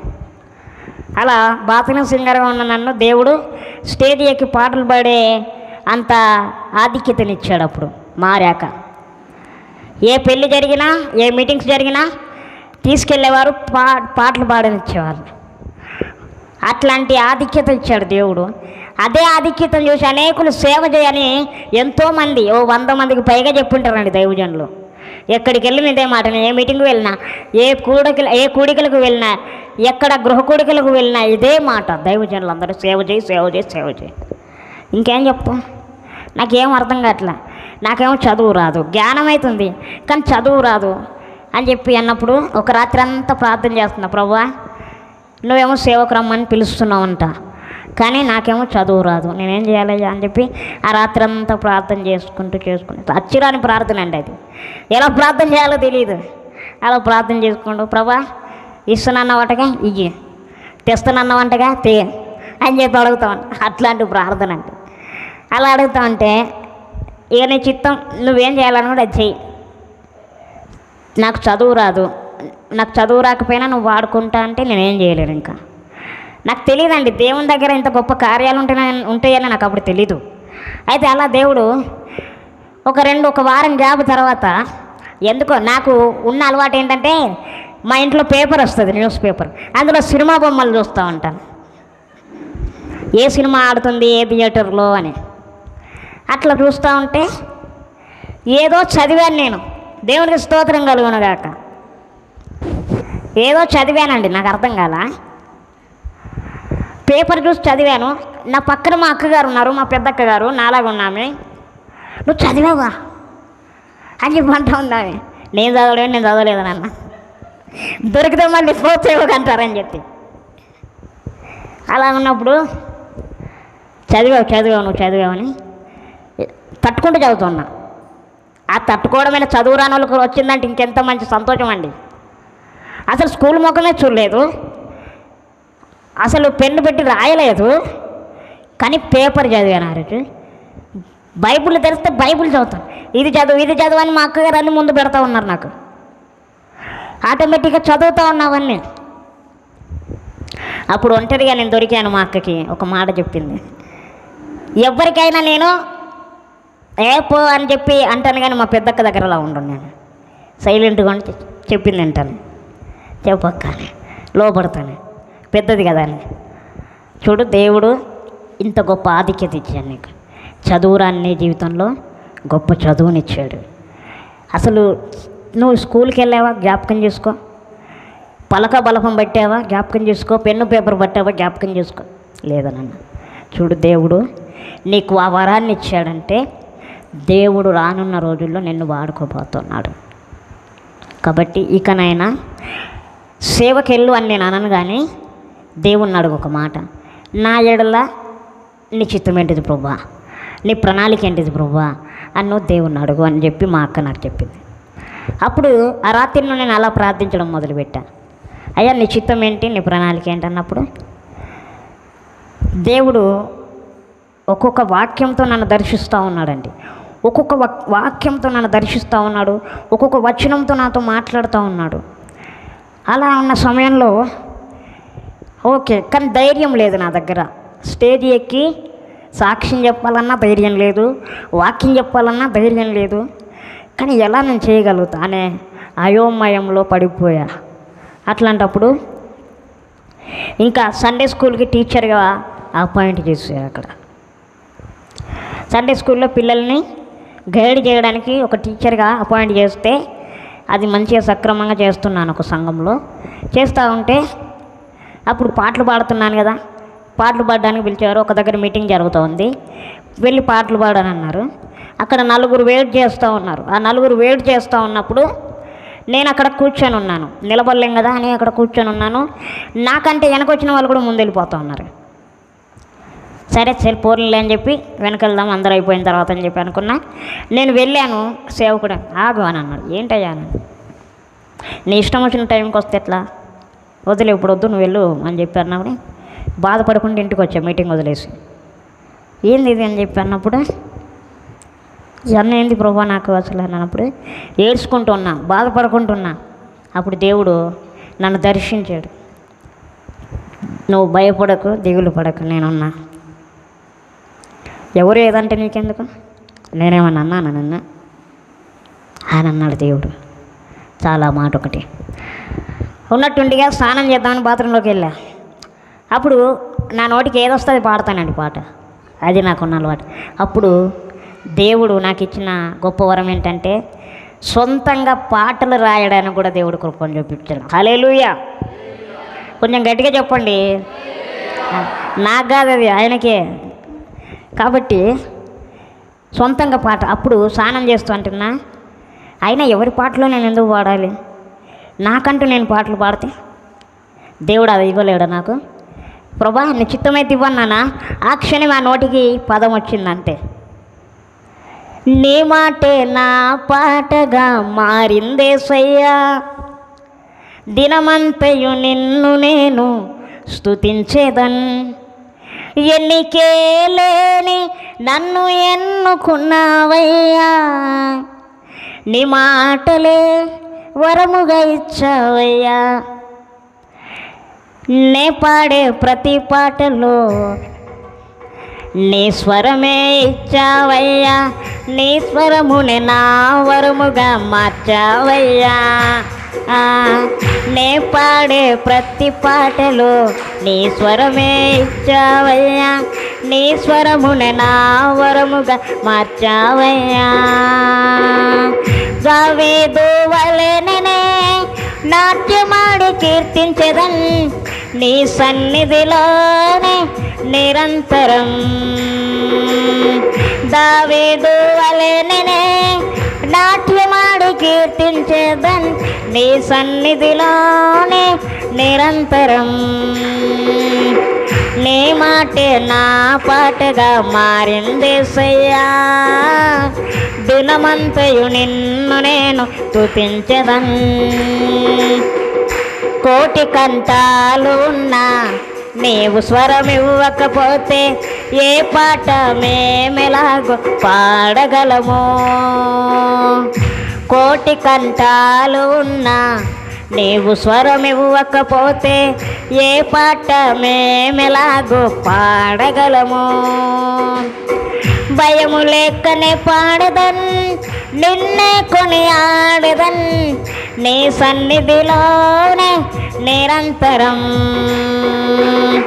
భయము లేకనే పాడదన్, నిన్నే కొని ఆడదన్, నీ సన్నిధిలోనే నిరంతరం. నీ మాటే నా పాటగా మారిందేసయ్యా, దినమంతయు నిన్ను నేను స్తుతించెదన్. నీ మాటే నా పాటగా మారిందేసయ్యా, దినమంతయు నిన్ను నేను స్తుతించెదన్. ఈ పాట పాడుకుంటూనే స్నానం ముగించాను. అయితే స్నానం ముగించాను, పాట అయిపోయింది. ఆ పాట అప్పుడు చిన్న మొబైల్స్ అండి, కీప్యాడ్ మొబైల్స్, ఐడియా ఉందిగా. ఆ మొబైల్స్లో ఎక్కడ పాట మర్చిపోతానని చెప్పి ఆ కీప్యాడ్ మొబైల్లో మెమొరీ కార్డు ఒకటి వేసుకొని వాయిస్ రికార్డు పెట్టుకున్న, పాకెట్లో రికార్డ్ చేసుకొని పెట్టుకున్నా. ఇప్పుడు 10 సంవత్సరాలు అయి ఉండొచ్చు ఆ పాట రచించి. అది బయటికి తేలా ఇంతవరకు. ఏదో చిన్న చిన్న సభల్లో పాడి నే పెట్టానన్నమాట. అలా దేవుడిచ్చాడు ఆ జ్ఞానాన్ని. అట్లా 7-8 పాటలు రాయడానికి దేవుడు కృప చూపించాడు. కానీ అవి బయటికి రాలా. ఎందుకు అంటే అది ఆ స్తోమత నా దగ్గర లేదు. అది ప్రభు ఇచ్చినప్పుడు ఆ కార్యాన్ని నేను చేస్తానని అనుకొని పక్కన పెట్టాను. దేవుని చిత్తమై ఈ సంవత్సరంలో ఆ పాటను నేను రచించిన 6వ పాట అనుకుంటా, అది రికార్డు చేయడానికి దేవుడు కృప చూపించాడు. హల్లెలూయా. అది రికార్డు చేశాను, రిలీజ్ అయిందండి. నా ఆత్మీయ దైవజనులు, నా ఆత్మీయ తండ్రి గారు డాక్టర్ జైపాల్ అన్నయ్య గారే అది ప్రతిష్ఠించారు. ఆ పాటని చెన్నైకి వెళ్ళి అన్నయ్య గారి చేతుల మీదుగా ఆ పాటని నేను ఓపెన్ చేయించాను ఆ రోజు. ఆ పాట ఇప్పుడు కొంచెం ముందుకు వెళ్తుంది. ఆ పాట నిజంగా ఆ పాట ఎందుకు రాశానంటే పాడిన తర్వాత నేను మీకు చెప్తాను. సరిరారయ్యా నీకెవ్వరు, యేసు సరిపోరయ్యా నీతో మహాగణులు. సరిరారయ్యా నీకెవ్వరు, యేసు సరిపోరయ్యా నీతో మహాగణులు. పరిశుద్ధుడవు నీవు, పరిపూర్ణుడవు, పరిశుద్ధతకై పాపులను పిలిచావు. పరిశుద్ధుడవు నీవు, పరిపూర్ణుడవు, పరిశుద్ధతకై పాపులను పిలిచావు. పరిపూర్ణతకై నన్ను నిలువబెట్టావు, నీ కృపతో నన్ను బలపరచుచున్నావు. పరిపూర్ణతకై నన్ను నిలువబెట్టావు, నీ కృపతో నన్ను బలపరచుచున్నావు. సరిరారయ్యా నీకెవ్వరు, యేసు సరిపోరయ్యా నీతో మహాగణులు. చీకటిలో ఉన్న నన్ను చూచి నీ వెలుగుతో నన్ను నింపావయ్యా. చీకటిలో ఉన్న నన్ను చూచి నీ వెలుగుతో నన్ను నింపావయ్యా. పాపపు నా బ్రతుకును పరిశుద్ధపరచి నీ పనికై నన్ను వాడుచున్నావు. పాపపు నా బ్రతుకును పరిశుద్ధపరచి నీ పనికై నన్ను వాడుచున్నావు.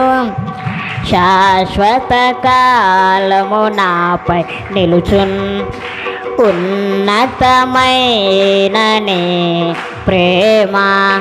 శాశ్వత కాలము నాపై నిలుచున్ ఉన్నతమైన నీ ప్రేమ, విలువైన నీ రక్తం కార్చావయ్యా, నా కొరకై ప్రాణం పెట్టావయ్యా, విలువైన నీ రక్తం కార్చావయ్యా యేసయ్యా, నా కొరకై ప్రాణం పెట్టావయ్యా. మహాశిఖరము నన్ను ఎక్కించను, వస్త్రహీనునిగా నీవు మారావయ్యా, మహాశిఖరము నన్ను ఎక్కించను, వస్త్రహీనునిగా నీవు మారావయ్యా. ఉమ్మిని సహించి కొరడాలు భరించి నీ శరీరం బలి చేసావయ్యా నాకై, ఉమ్మిని సహించి కొరడాలు భరించి నీ శరీరం బలి చేసావయ్యా. శరీరారయ్యా నీకెవ్వరు యేసు సరిపోరయ్యా, నీతో మహాగణులు. ఈ పాట ఎందుకు రాశానంటే, ఒకరోజు నేను బయటికి వెళ్ళి వస్తూ ఉంటే ఒక పెద్ద రాయి పెట్టి దీన్ని కోస్తూ ఉన్నారు, మెడనంతా కోస్తూ ఉన్నారు. దాన్ని తెలుసు కదండి, ఏం చేస్తారు, కత్తి తీసుకొచ్చి మెడను కోస్తూ ఉన్నారు, మేకది. అక్కడ ఒక తమ్ముడు ఉన్నాడు, తమ్ముడు ఇలా రా అని చెప్పి పిలిచా. ఏంటన్నా అంటే, అది ఎందుకు చేస్తున్నారు అని అడిగా. అది దేవుడు అన్న మొక్కు మాకు అన్నాడు. మొక్క ఎవరికయ్యా మొక్కేదని నేను అన్నా. ఆ రాయిక మొక్కేది? లేదన్నా మా దేవుడికి మొక్కాలి మేము. మొక్కడమేంట్రా బాబు, నాకు తెలిసి రాజకీయ నాయకులకు మొక్కుతారు అయ్యా దండం అని, లేకపోతే ఉద్యోగం దగ్గర మీ పై అధికారులకు మొక్కుతారు, రాయికి మొక్కడమేంట్రా అనుకున్నా. సరే ఎందుకు అదన్నా అంటే, మా ఇంట్లో కొంతమందికి ఆరోగ్యాలు బాగాలేవన్నాడు, బాగాలేకపోతే మొక్కుతారు అని నేను అన్నా. మొక్కితే పోవాలి కదా, దాన్ని పోయడం ఎందుకు, అట్టిగా దాని ప్రాణాలు తీశారు అని నేనన్నా. లేదన్నా మేము మొక్కుకొని ఆ పని చేయలేదు, అందుకే మా ఇంట్లో అందరూ చచ్చి పుట్టారని అన్నాడు. చచ్చి పుట్టడం ఏంట్రా బాబు, ఇగో మాకు ఇట్లా జరిగింది అందుకనే మేము మేకని మేము బలిస్తున్నామని చెప్పాడు. సరే బలిచ్చారు, బాగానే ఉంది. ఒక్క మేకనైనా లేకపోతే మనుషుల్ని కూడా మొక్కుకుంటారా మరి అని అడిగా. మేకను బలిస్తానని మొక్కుకుంటారా, మనుషుల్ని కూడా బలిస్తానని మొక్కుకుంటారా చెప్పంటే, లేదన్నా మేము మేకను బలిస్తే మేము కోరుకున్నాయన్నీ తీరుతుంది మా దేవతని. దేవతన రూపం ఎక్కడుందిరా దానికి అని అడిగా. ఆ రాయి 4 నెలల నుండి నా చెత్త కుప్పలో చూస్తున్నా. దాన్ని తీసుకొచ్చి ఈరోజు పొద్దున్న శుభ్రంగా కడిగి దాన్ని అక్కడ పెట్టి, దానికి బొట్లు పెట్టి, పసుపు పెట్టి, దానికి నిమ్మకాయలు పెట్టి, అగరొత్తులు పెట్టి ఇప్పుడు మేకను వస్తున్నారు.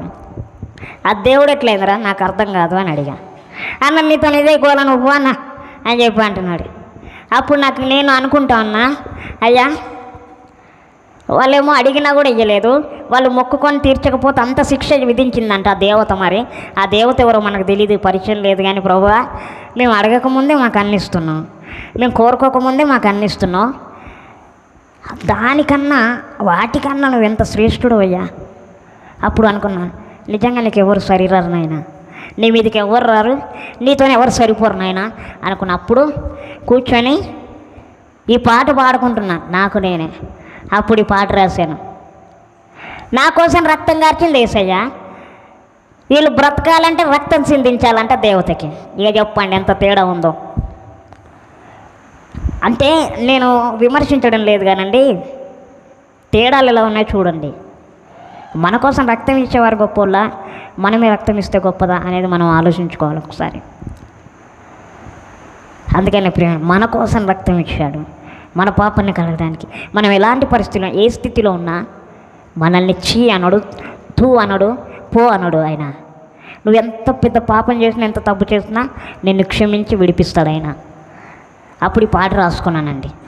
అలా జీవితం మారింది. కొద్ది కొద్దిగా వస్తున్నప్పుడు ఇంకా ఎదుగుతా ఉన్నా అండి. ఒక్కొక్కరు సాక్ష్యం చెప్పడానికి పిలుస్తూ ఉన్నారు నన్ను. సాక్ష్యం ఎలా చెప్పాలో కూడా తెలియదు నాకు. కానీ మెల్లిమెల్లిగా నేను వెళ్తూ ఉంటే సాక్ష్యం ఎలా చెప్పాలో నాకు వచ్చింది. మెల్లిమెల్లిగా ఒకరోజు మా నాన్నగారు వరంగల్ దగ్గరికి వెళ్ళారండి. వరంగల్ దగ్గరలో ఒక సంఘం ఉంది మాకు. ఆ సంఘానికి వెళ్తే ఆ రోజు ఎవరు లేరు వాక్యం చెప్పడానికి. మా అక్కగారు కూడా బలహీనంగా ఉన్నారు, నేను చెప్పలేనన్నారు. నువ్వు చెప్పు ఈరోజు అని చెప్పి మా అక్క నన్ను అంటుంది. ఊరు నాయన ఏంది ఇది, నాకు అర్థం కావట్లే, వాక్యం చెప్పాలంట. ఏమైనా మాటలు చెప్పమంటే ఫుల్గా చెప్తా, ఈ వాక్యం ఎలా చెప్పాను నేను? నాకు చదువు వచ్చిందే 4 ముక్కలు, ఏమేమో నేను చెప్పమంటుంది అని చెప్పి నేను అనుకున్నా, భయపడ్డా. సర్లే ప్రభు నేను చిత్తమని చెప్పి వెళ్ళి అక్కడ కూర్చొని మోకాళ్ళ మీద కూర్చొని వాక్యం చెప్తా ఉన్నాను. ఎలా చెప్పాను కూడా నాకు తెలియదు. నేను ఒక ప్రార్థన చేశాను, ప్రభా నాకేది తెలియదు కానీ ఇలా చెప్పమంటున్నారు, అది నీకు ఇష్టమో కాదో నాకు తెలియదు, కానీ నేనైతే చెప్తున్నా, ఏ శాపం అయితే నా మీదకి రానియకు తండ్రి అని చెప్పి ప్రార్థించుకుంటున్నా. ఎవరైనా అధ్యక్షత పదవిని కోరకూడదంట. ఒకవేళ కోరితే దానికి నమ్మకంగా ఉండాలి. అలాంటి నమ్మకం నాలో ఉండదో అది నా మీద నాకే డౌట్. అందుకనే నేను ప్రభువా ఏ శిక్ష నా మీదకి రానీకి నాయన అని చెప్పి చిన్న ప్రార్థన చేసుకొని వాక్యం చెప్పడం మొదలుపెట్టా. నా జీవితంలో మొదటి ఆదివారం ఆ రోజు వాక్యం చెప్పడము, వాళ్ళ గుండెలు బద్దలిపోయిన సునామంలో హల్లెలూయా అట్ట చెప్పాను. నాకే తెలియదు అట్ట చెప్పానని. అప్పుడు అక్క నేను ఒక మాట, చూడు దేవుడు వాడుకోవడం మొదలుపెట్టాడు, ఇంక వదిలిపెట్టకని చెప్పి అన్నారు. మామూలుగా వాక్యం చెప్పి సువార్త చెప్పడం నాకు తెలుసు, మంచిగా మారిన దగ్గర నుండి సువార్త చెప్పడం నాకు తెలుసు. కానీ వాక్యం చెప్పి వాక్యం ఓపెన్ చేసి పులిపీఠం పైనకి వాక్యం చెప్పాలనే ఆ అవగాహన నాకు లేదండి. అలాంటి పరిస్థితుల్లో దేవుడు ఆ రోజు నిలబెట్టాడు. అలా జరిగిన అయినా కూడా ఏదో కొరత ఉండనే ఉంది నాలో. చేయకూడదు నువ్వు సరిపోతావు అసలు సేవకి, ఏదో ఆలోచన. పక్కన వాడు ఉంటాడుగా ఎప్పుడు మనకు డౌట్లు పెట్టేవాడు, ఆడు మనందరికి బాగా పరిచయం.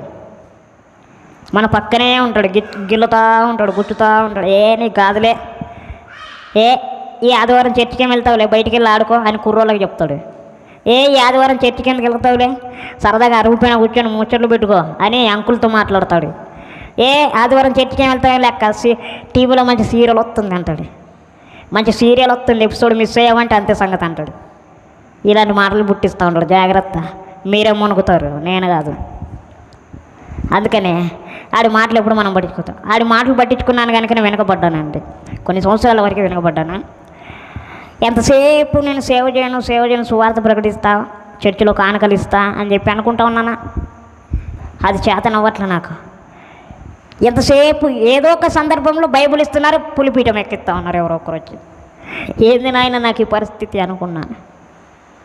అయితే అలాంటి పరిస్థితుల్లో నా జీవితం అలా సాగుతున్న దినాల్లో ఇంకా చాలా ఉన్నాయండి నా జీవితంలో. కానీ ఒక చిన్న విషయాన్ని చెప్పి నేను ముగిస్తాను. నన్ను ఇలా చూస్తున్నారు కదా మీరు, మీలో కొంతమంది పాపం అనుకొని ఉండొచ్చు, అయ్యో అని కొంతమంది అనుకుని ఉండొచ్చు, ఇంకా కొంతమంది నవ్వుండవచ్చు, ఇంకొంతమంది విచిత్రంగా చూచుండవచ్చు. దానికి నాకు బాధ లేదులేండి.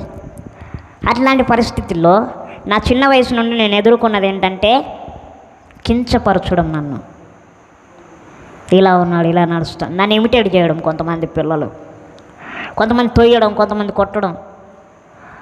అట్లాంటి పరిస్థితుల్లో నిజంగా చెప్పలేను, ఏడుపు వస్తుంది కానీ ఏడవకూడదు. ఎందుకంటే ప్రభు ఆ స్థితి నుండి ఈ స్థితికి చూసుకోవచ్చు. ఆ రోజు 4 కొట్టారు, ఈరోజు 4 వందనాలు అయ్యా అని చెప్తారు ఈరోజు. హల్లెలూయా. నిజంగా అండి చాలా ఏడుస్తూ ఉన్నా. అసలు నేను పుట్టకపోయి ఉన్నా బాగుండేది, ఈ అవమానాలు ఏంది నాకు, నేను బ్రతికి వేస్ట్ అని చెప్పి చచ్చిపోదాం అనుకున్న రోజులు ఉన్నాయి. కానీ దేవుడు చావనివ్వలా. అట్లా నా బాల్య వయసులో నేను ఎన్నోసార్లు దేవుడు నన్ను దర్శించాడండి. అది నాకు అవగాహన లేక దాన్ని నేను పట్టించుకోలేవు. ఒకరోజు మా అమ్మగారు నేను బయట ఆడుకొని అర్ధరాత్రి 12 గంటలకు వచ్చానంటే అని అంటే తిట్టింది నన్ను. 6 సంవత్సరాలు అండి అప్పుడు నాకు. 6 సంవత్సరాల కుర్రోడు రాత్రి 12 అయ్యేదాకా బయట తిరుగుతున్నాడు అంటే ఏ తల్లైనా కోపగించుకోకుండా ముద్దులు పెడుతుందండి నా బంగారు కొండని. ఆలోచించండి. ఇంకా కొట్టలేదు, సంతోషించాలి. ఆ రాత్రి తిట్టింది అంతే. తిట్టేసి విపరీతంగా తిట్టేసి ఆ రాత్రి అంతా ఏడుస్తూ ఉన్నా. వేస్ట్, ఊరికే తిట్లు పడితే నేను ఎందుకు బతకాలి, ఆ ఆలోచన ఎవడ తెస్తాడు, పక్కన ఉంటాడు మనొక దరిద్రుడు, వాడే ఇంకెవడండి. అప్పుడు ఏం చేయాలి నాకు అర్థం కాల, ఏది మింగాలో తెలియదు, ఏది తగలో తెలీదు. ఒకరోజు ఆడుకుంటూ వెళ్ళి కిరోసిన్ తాగానండి. ఆ కిరోసిన్ తాగితే లంగ్స్ అంతా చేరిపోయింది, కిరోసిన్ అని చెప్పి డాక్టర్లు అన్నారు. ఛాన్స్ 50-50, మేము చెప్పలేం అన్నారు. కానీ దేవుడు 3 నెలలు హాస్పిటల్లో ఉన్నా కూడా అది మొత్తంగా పోయి సంతోషంగా ఇంటికి వచ్చా. గట్టి పిండి ఉన్నావు అంటారు ఈరోజు. అలా అయింది. తర్వాత అలా మా అమ్మగారు తిట్టిన తర్వాత ఏం దొరికినా తినేస్తా, మింగేస్తా, చచ్చిపోతాను ఆలోచనలో చేతిలో బోల్ట్స్ దొరికాయి. నట్లు ఉంటాయి కదండి బిగించేవి, అది 4 దొరికాయి, పెద్ద పెద్దవి, మీడియం సైజ్. మింగేశానండి. ఈ రాత్రి చచ్చిపోతా, ఇంకా అది ఎవరికి తెలియదు నిజంగా అండి. నేను అనుకున్నా ఈ రాత్రి చచ్చిపోతానా ఉదయం చచ్చిపోతానా అని నేను ఆలోచిస్తూ ఉన్నా. సరే ఏదైతే ఉదయం కల్లా ఉండపో, అప్పుడు మీరే ఎడతారు, నా విలువ అప్పుడు తెలిసి వచ్చింది మీకు అని చెప్పి అనుకుంటా ఉంటే రాత్రి గడిచిపోయింది, బాగానే ఉన్నా. ఉదయం గడిచిపోయింది, బాగానే ఉన్నా. మరి కాలకృత్యాలకు కూడా వెళ్ళా, అందులో కూడా ఏమీ మరి కానరాలేదు. మరి ఏడ దాక్కున్నాయి ఇవి? ఆయన ఒక చిన్న డౌట్ వచ్చింది. మరి ఏ ఎఫెక్ట్ కూడా కనబడట్లా ఒంట్లో. కడుపు నొప్పి కానీ, కాళ్ళ నొప్పి కానీ, చేయి నొప్పి కానీ, వాంతులు కానీ ఏది కనబడట్లా. ఇప్పుడు మింగేనని చెప్తే ఇంకా ఎక్కువ తిడుతుంది. వద్దురా నాయన, ఈ నరకం వద్దని చెప్పి బయటికి వెళ్ళి ఆడుతూ ఉన్నా. మళ్ళీ ఒక రోజు అలాగే తిట్టింది. ఇన్ని రాళ్ళు, గుప్పెడు రాళ్ళు మింగా. అది కూడా సేమ్, అది కూడా రిజల్ట్ లేదు. అది ఉదయకాలం లాభం కూడా లేదు, కనబడట్లా.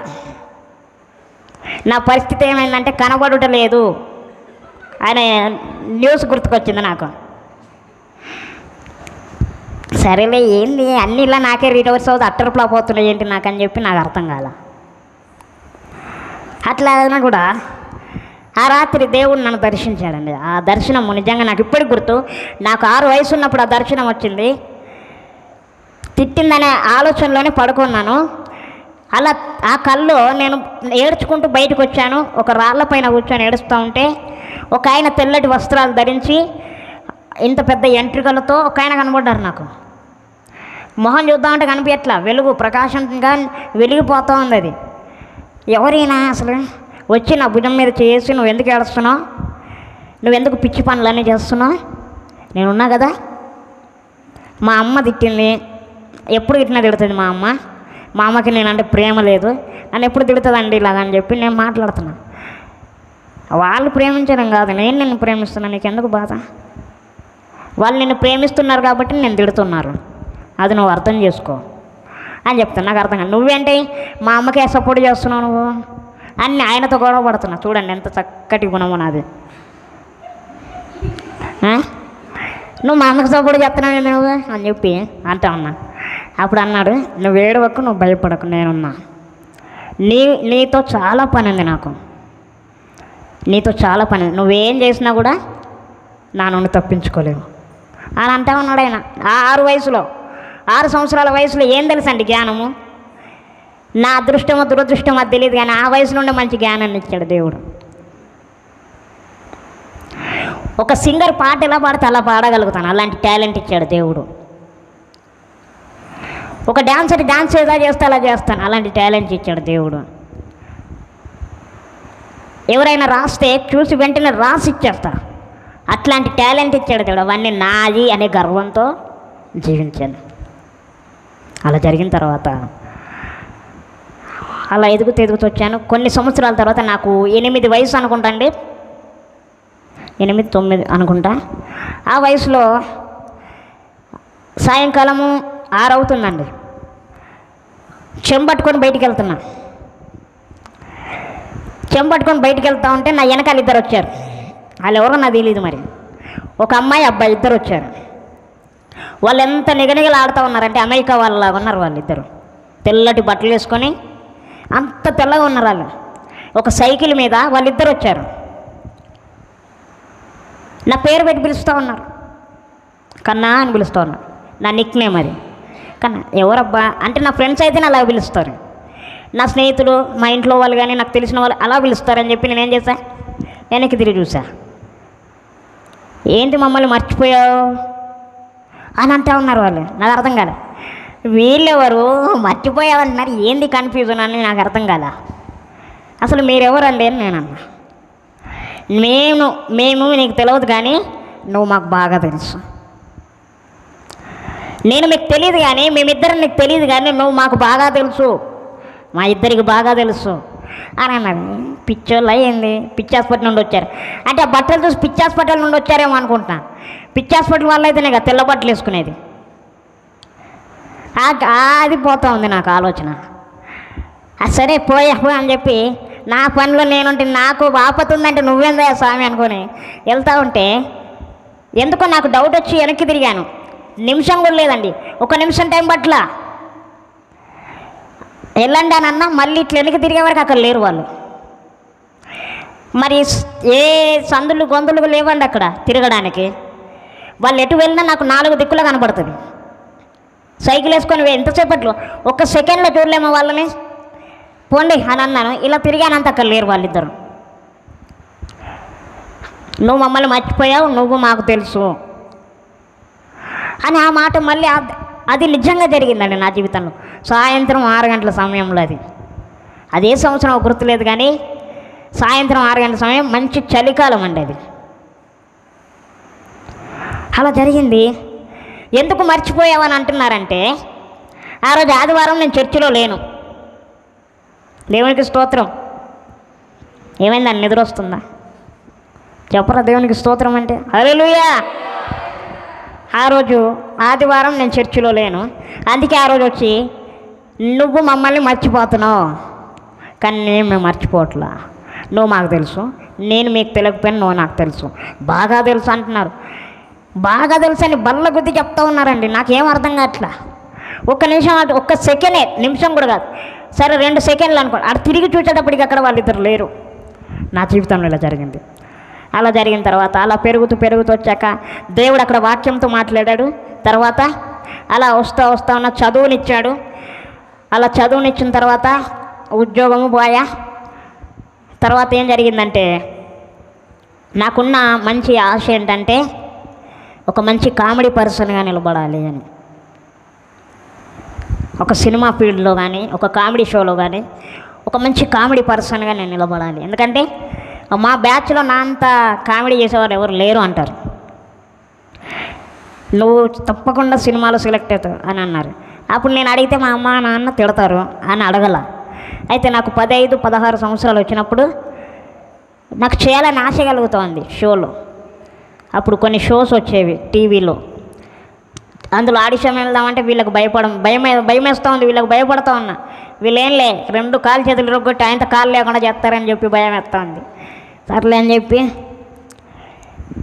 నేను మెల్లమెల్లగా నెమ్మదిగా సేవలోకి వస్తూ ఉన్నా. అంటే సేవలోకి రాలేదు కానీ భయభక్తుల్లో వెళ్తూ ఉన్నా, విశ్వాస జీవితంలో కొనసాగుతున్న. ఆ టైంలో ఒక అన్న ఉంటారు మా దగ్గర. ఆయన హైదరాబాద్లో పనిచేస్తూ ఉంటారు. ఆయనకి సినీ ఫీల్డ్లో ఇలా కామెడీ షోస్ ఇవన్నిట్లో బాగా తెలిసిన వ్యక్తి. అట్లా ఎంతోమందిని సినిమా ఫీల్డ్లోకి తీసుకెళ్ళాడు ఆయన.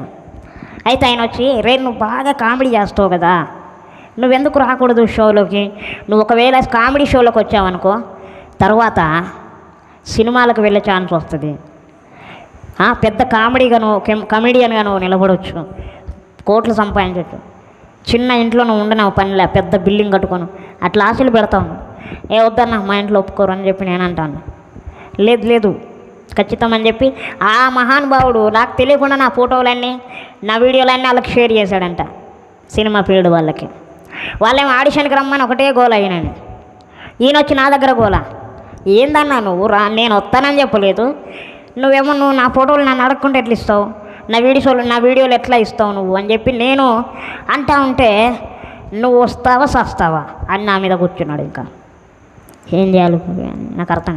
అప్పుడే దేవుణ్ణి తెలుసుకుంటా ఉన్నా, దేవుణ్ణి ఎదుగుతూ ఉన్నా. జబర్దస్త్ అదేదో షో అండి, దానికి అనుకుంటా రావాలి, నువ్వు సెలెక్ట్ అయ్యావంటే లైఫ్ బాగుంటుంది. వాడు నరేష్ గారు సంపాదిస్తున్నాడు, నువ్వు సంపాదించాలి. ఆయన వాళ్ళు ఎవరో నాకు తెలియదు, ఇది చెప్తా ఉన్నాడు ఈయన. నువ్వు చెప్పేది ఎవరో నాకు తెలియదు, వాళ్ళు ఎవరో మంచిగా ఉన్నారని నేను మంచిగా ఉండాలంటే అది పొరపాటే. నేను మంచిగా ఉండాలంటే క్రీస్తులో ఉంటేనే మంచిగా ఉంటాను, నువ్వేం చెప్పు మాకు నా దగ్గర అని చెప్పి అన్నానా. అన్న తర్వాత ఒకటే గోల, నేను ఇలాగ కూర్చొని మదన పడుతున్నా, ఏం చేయాలి ప్రభా అని మదన పడుతుంటే ఫోన్ చేసి మా ఫ్రెండ్ చెప్పాడు, ఆడిషన్స్ అన్నీ ఆగిపోయాయి యేసునామంలో అన్నాడు. హల్లెలూయా. ఆడిషన్స్ అన్నీ ఆగిపోయాయి అంట ఆ రోజు. ఇప్పుడు తీసుకున్న ఆడిషన్స్ అన్నీ ఆగిపోయాయి, కొత్త వాళ్ళని ప్రమోట్ చేస్తూ ఉన్నారంట అని చెప్పి ఒక మాట చెప్పారు. అప్పుడు ప్రాణం లేచి వచ్చినట్టు అయింది నాకు. ఆ క్షణం నుండి ఆశ కలిగింది, వెళ్తే బాగుండేమో. అయినా ఎంతోమంది క్రిస్టియన్సే సినిమాల్లో ఉన్నారు కదా, నేను వెళ్తే తప్పేంటి అని ఆలోచనలు పుట్టిస్తూ ఉన్నాడు సాతానుడు. ఒక దిక్కేమో పరిశుద్ధాత్మ ప్రేరణ, వాళ్ళకి బుద్ధి లేదు, నీకు బుద్ధి లేదా అని పరిశుద్ధాత్మ ప్రేరణ. వీడేమంటున్నాడు, వాళ్ళు క్రిస్టియన్స్ నువ్వు వెళ్ళు.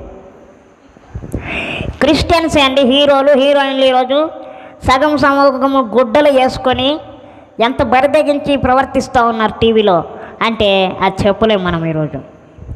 అలా ఉన్నాయి పరిస్థితులు. అలాంటి సమయంలో రెండు దిక్కుల నాకు పోరాటం జరుగుతుంది. ఒకటి దేవుడి దగ్గర నుండి, రెండు సాతాను నుండి. ఈ రెండు పోరాటాల్లో నాకేం చేయాలో అర్థం కాని పరిస్థితిలో ఉన్నా. ఆ తర్వాత ప్రభా ప్రార్థన చేశాను, నన్ను ఏం చేయమంటాను, ఒకవేళ నిజంగా నన్ను సేవకు పిలుచుకుంటే నువ్వు నాతో మాట్లాడు, నన్ను దర్శించు, లేదా నీ వాక్యమైనా నాకు తెలియపోవచ్చు అని అడిగాను.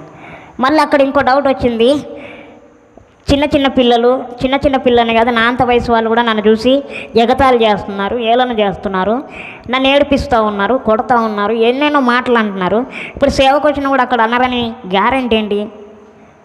సంఘంలో వెళ్ళినా కూడా విచిత్రంగా చూస్తారు కదా, నేను సేవకు వచ్చేం లాభం అనే ఆలోచన వస్తూ ఉంది. సరే ఇవన్నీ ఆలోచనలు కాదు కానీ నాతో నువ్వు మాట్లాడని దేవుని ఒక మాట అడిగాను. అప్పుడు దేవుడు నాతో మాట్లాడినాడు. నేను ఆ వాక్యం చెప్తానండి ఒకసారి, అది నాకు తెలియపరచండి. హగ్గయి గ్రంథము 2వ అధ్యాయము 23వ వచనంలో ఒక చిన్న మాట చూసుకుంటాం. హగ్గయి గ్రంథము 2వ అధ్యాయము 23వ వచనంలో దేవుడు ఒక మాట చెప్పాడు నాతో. చదువుతారు ఒకరు? హగ్గయి గ్రంథము 2వ అధ్యాయము 23వ వచనం.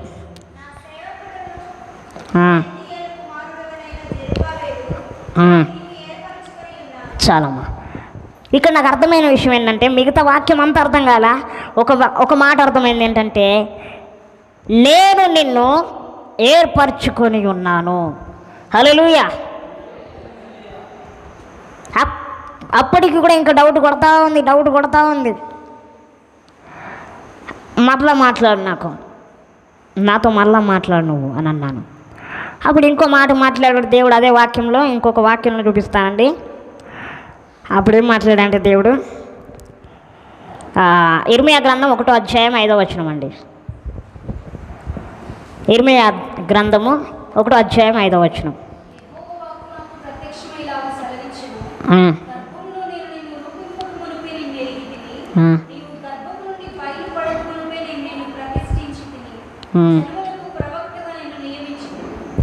ఈ వాక్యము ఎందుకు నాకు కలవరాన్ని పుట్టించిందండి. ఆ వాక్యాన్ని తీసుకెళ్ళి కొంతమంది దైవజనుల దగ్గర నేను అడిగాను, ఈ వాక్యం ఎంత పుణ్యం చేసుకుంటూ రావాలి, దేవుడు మాట్లాడాలి అని చెప్పి అంటున్నారు. నాకు అర్థం కాల నిమిషం. జనములకు ప్రవక్త అంటే ఒక సేవకుడిగా నిన్ను ప్రతిష్ఠించాడంట దేవుడు.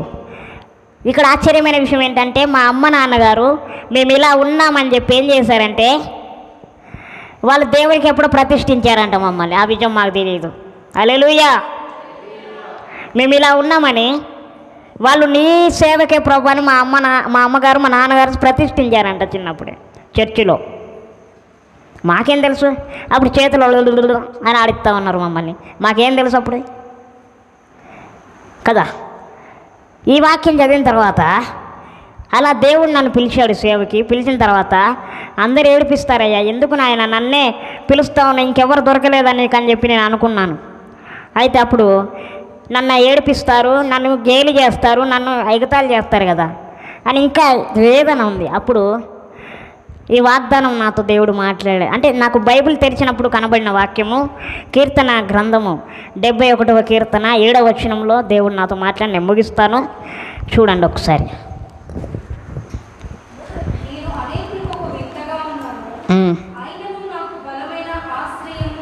Praise the Lord. హల్లెలూయా. ఎంత గొప్పగా మాట్లాడండి దేవుడు. అనేకులకి నేను ఒక వింతగా ఉన్నాను, ఆయనను నాకు బలమైన ఆశ్రయము నీవే. హల్లెలూయా. నిజంగా అండి, నేను అనుకున్నవన్నీ ప్రభువుకి ఎట్లా తెలుస్తున్నాయి. అక్కడ దైవజనుడు మాట్లాడినాడుగా నాతోని, నేనేది అనుకున్నా ఆ వాక్యంతో టక్కుమని కొడతా ఉన్నాను నన్ను. సరే, ఇవన్నీ వచ్చాక ఇక నేను లోకంలో బ్రతకడం వ్యర్థమని అర్థమైపోయింది. లోకంలో బ్రతకడం వ్యర్థము, పనికిరానిది అని చెప్పి నాకు అర్థమైపోయి, సరే ప్రభా నేను వస్తా, కానీ నేను దేవునితో అంటున్నా సవాలుగా, నేను వస్తా కానీ ఒక కండిషన్ ఏంటంటే, నేను అందరిలాగా తప్పిపోకూడదు, నేను అందరిలా పడిపోకూడదు, నేను అందరిలా డబ్బుకు ఆశపడి, పేరు ప్రఖ్యాతులకు ఆశపడి, గౌరవ ఘనతలకు ఆశపడి నేను చేయకూడదు పని. నీకు నమ్మకంగా ఉంటాను అనుకుంటేనే నువ్వు సేవకు నిలబెట్టు అని చెప్పి నేను దేవునితో సవాలు విసిరా. ఆ రోజు నుండి ఈ రోజు వరకు కూడా యేసు నామంలో ఎక్కడ కూడా తప్పిపోయినట్టుగా నా జీవితంలో లేదండి. హల్లెలూయా. ఎందుకంటే ఇది నేను చెప్తే సాక్ష్యం కాదండి, నా గురించి ఇతరులు చెప్పాలి. ఇక్కడ నా గురించి చెప్పేవాళ్ళు ఎవరు లేరు కనుక ఒక చిన్న విషయం చెప్తున్నా. నా గురించి ఇతరులు నాకు చెప్పిన విషయం ఏంటంటే, అన్నా మేము ఎంతోమందిని చూసాం కానీ అందరూ తప్పిపోయారు మీతో సేవకు వచ్చిన వాళ్ళు, కానీ మీరు మాత్రం ఎప్పటిగా లేకున్నారు అని వాళ్ళందరూ చెప్పిన సాక్ష్యం అది. తర్వాత ఇలా సేవలు ఎదుగుతా వస్తుంటే సేవకులే విమర్శిస్తూ ఉన్నారండి. నువ్వు ఎక్కడ చదువుకున్నావు, నువ్వు ఎక్కడ బైబిల్ ట్రైనింగ్ చేసావు, నేను పట్టా ఎక్కడ తీసుకున్నావు, ఎక్కడ అభిషేకం పొందా, ఇవన్నీ పనికి మాలిన క్వశ్చన్లన్నీ వేస్తూ ఉన్నారండి. నాకు అర్థం కాదా, అసలు చదువుకోలేదు, నాకు జ్ఞానం ఎక్కడి నుంచి వస్తుంది, అసలు పట్టా అంటే ఏంటో కూడా నాకు తెలియదు. పట్టా అంటే ఇల్లు పట్టానా, ముందు తెచ్చిస్తాను ఉండండి అంటున్నా, అట్లాంటి జ్ఞానం. డిగ్రీ అంటాడు, అదంటాడు, ఇదంటాడు, నాకు అర్థం కాల. అప్పుడు ఒక బ్రదర్ ఒక సిస్టర్ పరిచయం, ఆమె సండే స్కూల్లో నన్ను గైడ్ చేస్తూ ఉంది. సండే స్కూల్కు టీచర్గా లీడర్గా నిలబెట్టిన తర్వాత వాళ్ళ తరపున ఉన్న టీం మెంబర్స్ అందరూ కూడా ఇలాగే సువార్త కూటములకి మీటింగ్స్కి అన్నిటికీ తీసుకెళ్తున్నప్పుడు వాక్యం చెప్పమని నాకు అవకాశం ఇచ్చేవాళ్ళు. వాక్యం చెప్తున్న సమయంలో ఆ బ్రదర్ విని, మీరు చాలా చక్కగా వాక్యం చెప్తా ఉన్నారు, మీరు ఒక పని చేయండి బ్రదర్ అని చెప్పి ఏమన్నారంటే, మీరు బైబిల్ ట్రైనింగ్ చేయాలి. ఏమంటున్నారు, బైబిల్ ట్రైనింగ్ చేయాలా? నేను దెబ్బలు భయపడే చదువుకోలేదు, నువ్వేమో ట్రైనింగ్ చేయమంటున్నావు, భలే కొడివి. లేదు మీకు ఫుల్ సపోర్ట్గా నేను ఉంటా. అక్కడ ఆశ్చర్యం ఏంటంటే ఆయన ప్రిన్సిపల్, ఆ విషయం నాకు తెలియదు. హల్లెలూయా. ఆయన ప్రిన్సిపల్ అండి ఆ కాలేజీకి. నువ్వు మంచిగానే సాయం చేస్తున్నావు అంటున్నావు కానీ హెడ్ మాస్టర్కి వెళ్తే నీ బెండు నా బెండు తీస్తాడు అక్కడ. నాకు తెలియదు ఆయన ప్రిన్సిపల్ అని. అక్కడ నేను కాలేజీకి వెళ్ళి అక్కడ కూర్చున్నా, సంతకాలు తీసుకుంటున్నారు. అక్కడ హెడ్ మాస్టర్ సంతకం అని ఉంది, అక్కడ పేరు చూసేటప్పటికి గిద్యోన్ కుమార్ అని ఉంది. అదేంటి ఈయన పేరుంది అని నేను అనుకుంటున్నా. ఈయనేమో మాతో సండే స్కూల్లో తిరిగేవాడు, ఈయన పేరేంది ప్రిన్సిపల్ అనే దగ్గర ఉందని నేను డౌట్ పడుతూ ఉన్నా. ఒక నలుగురు దగ్గర క్లారిఫై చేసుకోవడానికి ఈయన ఎవరమ్మంటే ఆయన ప్రిన్సిపల్, ఇంకోరు ఏందమ్మా అయినట్టు ప్రిన్సిపల్. నలుగురిని అడిగితే అప్పుడు నాకు కన్ఫర్మ్ అయింది ఆయన ప్రిన్సిపల్ అని, ఆ కాలేజ్ అయినదే అని. హల్లెలూయా. అప్పుడు నిజంగా ఎవరికైనా సహాయం చేయడంట, హెల్ప్ చేయడంట, నాకు సహాయం చేశాడు ఆయన. మీలాంటి జ్ఞానవంతులు పడిపోకూడదు, అందుకే నేను మీకు రాని ప్రతి విషయాన్ని మీకు చెప్తా ఉన్నా. కాబట్టి నేను చెప్తున్నానే అని కాదు కానీ మీరు పట్టండి మొత్తం బైబుల్. నాకున్న అలవాటు ఏంటంటే బైబుల్ చదువుతాను నేను. నాకు బోర్ కొట్టినా ఏదైనా నాకు టైం ఉన్నప్పుడు నేను బైబిల్ చదువుకుంటా. ఆ జ్ఞానం ఉండింది నాకు. నాకు ఏ డిగ్రీలు లేవు ఒకప్పుడు. అప్పుడే వాక్యం చెప్పడం మొదలుపెట్టా, అప్పుడే వాయగొట్టాను వీళ్ళని. ఇక బైబిల్ ట్రైనింగ్ అయిన తర్వాత వచ్చాక ఇంకా మా సంఘంలో భయపడతా ఉన్నారు, ఇక మనల్ని వాయిస్తాడు, ఇంకా దులుపుతాడు, ఇంకా చేపల్ని కదా రాకినాడు రాస్తాడు మనల్ని ఇంకా అని చెప్పి అనుకుంటా ఉన్నారు వీళ్ళు. అలాగ జరిగిన తర్వాత దేవుడు బైబిల్ ట్రైనింగ్ వెళ్ళిన తర్వాత ఇంకా జ్ఞానాన్ని అధికంగా ఆయన ఇచ్చాడు. అలా నా జీవితంలో ఎన్నో కార్యాలు ఇంకా ఉన్నాయండి, చెప్తే సమయం సరిపోదు. కాబట్టి అందుకే ఇంత చిన్నగా నేను చెప్పాను. ఇలా నా జీవితంలో ఎన్నో గొప్ప కార్యాలు దేవుడు చేశాడు, ఇంకా చాలా చేశాడు. ఎన్నో పడిపోయిన సందర్భాల్లో కూడా దేవుడు లేవనెత్తి నన్ను నిలబెట్టిన రోజులు ఉన్నాయి. అనారోగ్య పరిస్థితులు కావచ్చు, ఆపదలు కావచ్చు, ఏమీ లేదనుకున్న పరిస్థితులు కావచ్చు, ఆకలైన వేళలో సేద తీర్చిన విషయాలు కావచ్చు, అలా ఉన్నాయండి. నా జీవితంలో, మా కుటుంబంలో ఇలాంటి విషయాలు ఎన్నో ఉన్నాయి. అయితే ఇలా సేవలో ఎదుగుతున్నప్పుడు నాకు ఎన్నో ఆటంకాలు వస్తూ ఉన్నాయండి. సేవకి వెళ్ళకుండా ఏదో ఒక ఆటంకం, సేవకి వెళ్ళకుండా ఏదో ఒక అడ్డంకములు, ఇలా ఎన్నో ఎన్నో ఎన్నో వస్తూ ఉన్నాయి. వచ్చినప్పుడు దేవుడు నన్ను అయినా కూడా పడిపోకుండా, విశ్వాసములో దిగజారిపోకుండా నిలబెడుతూ నడిపిస్తూ ఉన్నాడు. ఈరోజు మీరు అనుకుంటున్నారు కావచ్చు, మేమేపాటి వారము దేవుని పని చేయడానికి, మేమేపాటి వారము సంఘములో అని మీరు అనుకోవచ్చు. మీరు ఎప్పుడు కూడా ఎవరు అనుకోవద్దు. ఎందుకంటే దేవుడు మనల్ని అసహ్యించుకునేవాడు కాదండి. నువ్వు ఎంత తప్పు చేసినా ఆయన కడుపులో దాచుకునేవాడే కానీ అసహ్యించుకునేవాడు కాదు ఆయన. దేవుని వాక్యం సెలవిస్తున్నది అది. కాబట్టి ప్రియమైన దేవుని సంఘమా, మనం బాగా జ్ఞాపకం చేసుకోవాలి. నేను ఎందుకు పనికిరాను, నేను సంఘంలో పనికిరాను, నేను దేవునికి పనికిరానని నువ్వు అనుకోకు. ఈ రాత్రి దేవుడు పనికిరాని దాన్ని పనికొచ్చేదానిగా మార్చగల సమర్థుడు. నమ్మేవాళ్ళు స్తోత్రం చెప్దామా గట్టిగా? అదన్నమాట. ఆయన నమ్ముకున్న వాళ్ళు ఈరోజు పడిపోయినట్టు ఎక్కడ చరిత్రలో లేదండి. ఆయనను విశ్వసించిన వారు ఎక్కడ చెడిపోయినట్టు చరిత్రలో లేదండి.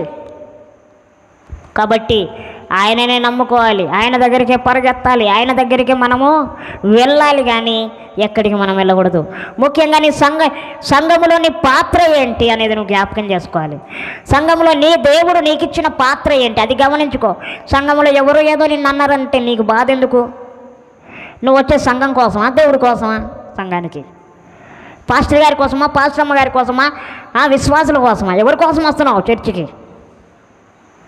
దేవుడి కోసం వస్తున్నాం. ఎవరికి నష్టం? అది బాగా మనం జ్ఞాపకం చేసుకోవాలి. ఈరోజు చాలామందికి అలవాటైంది ఏంటంటే, మాకు తెలిసి నేను చూసిన కొన్ని విషయాలు చెప్తున్నానండి, మిమ్మల్ని బాధ పెట్టాలని కాదు.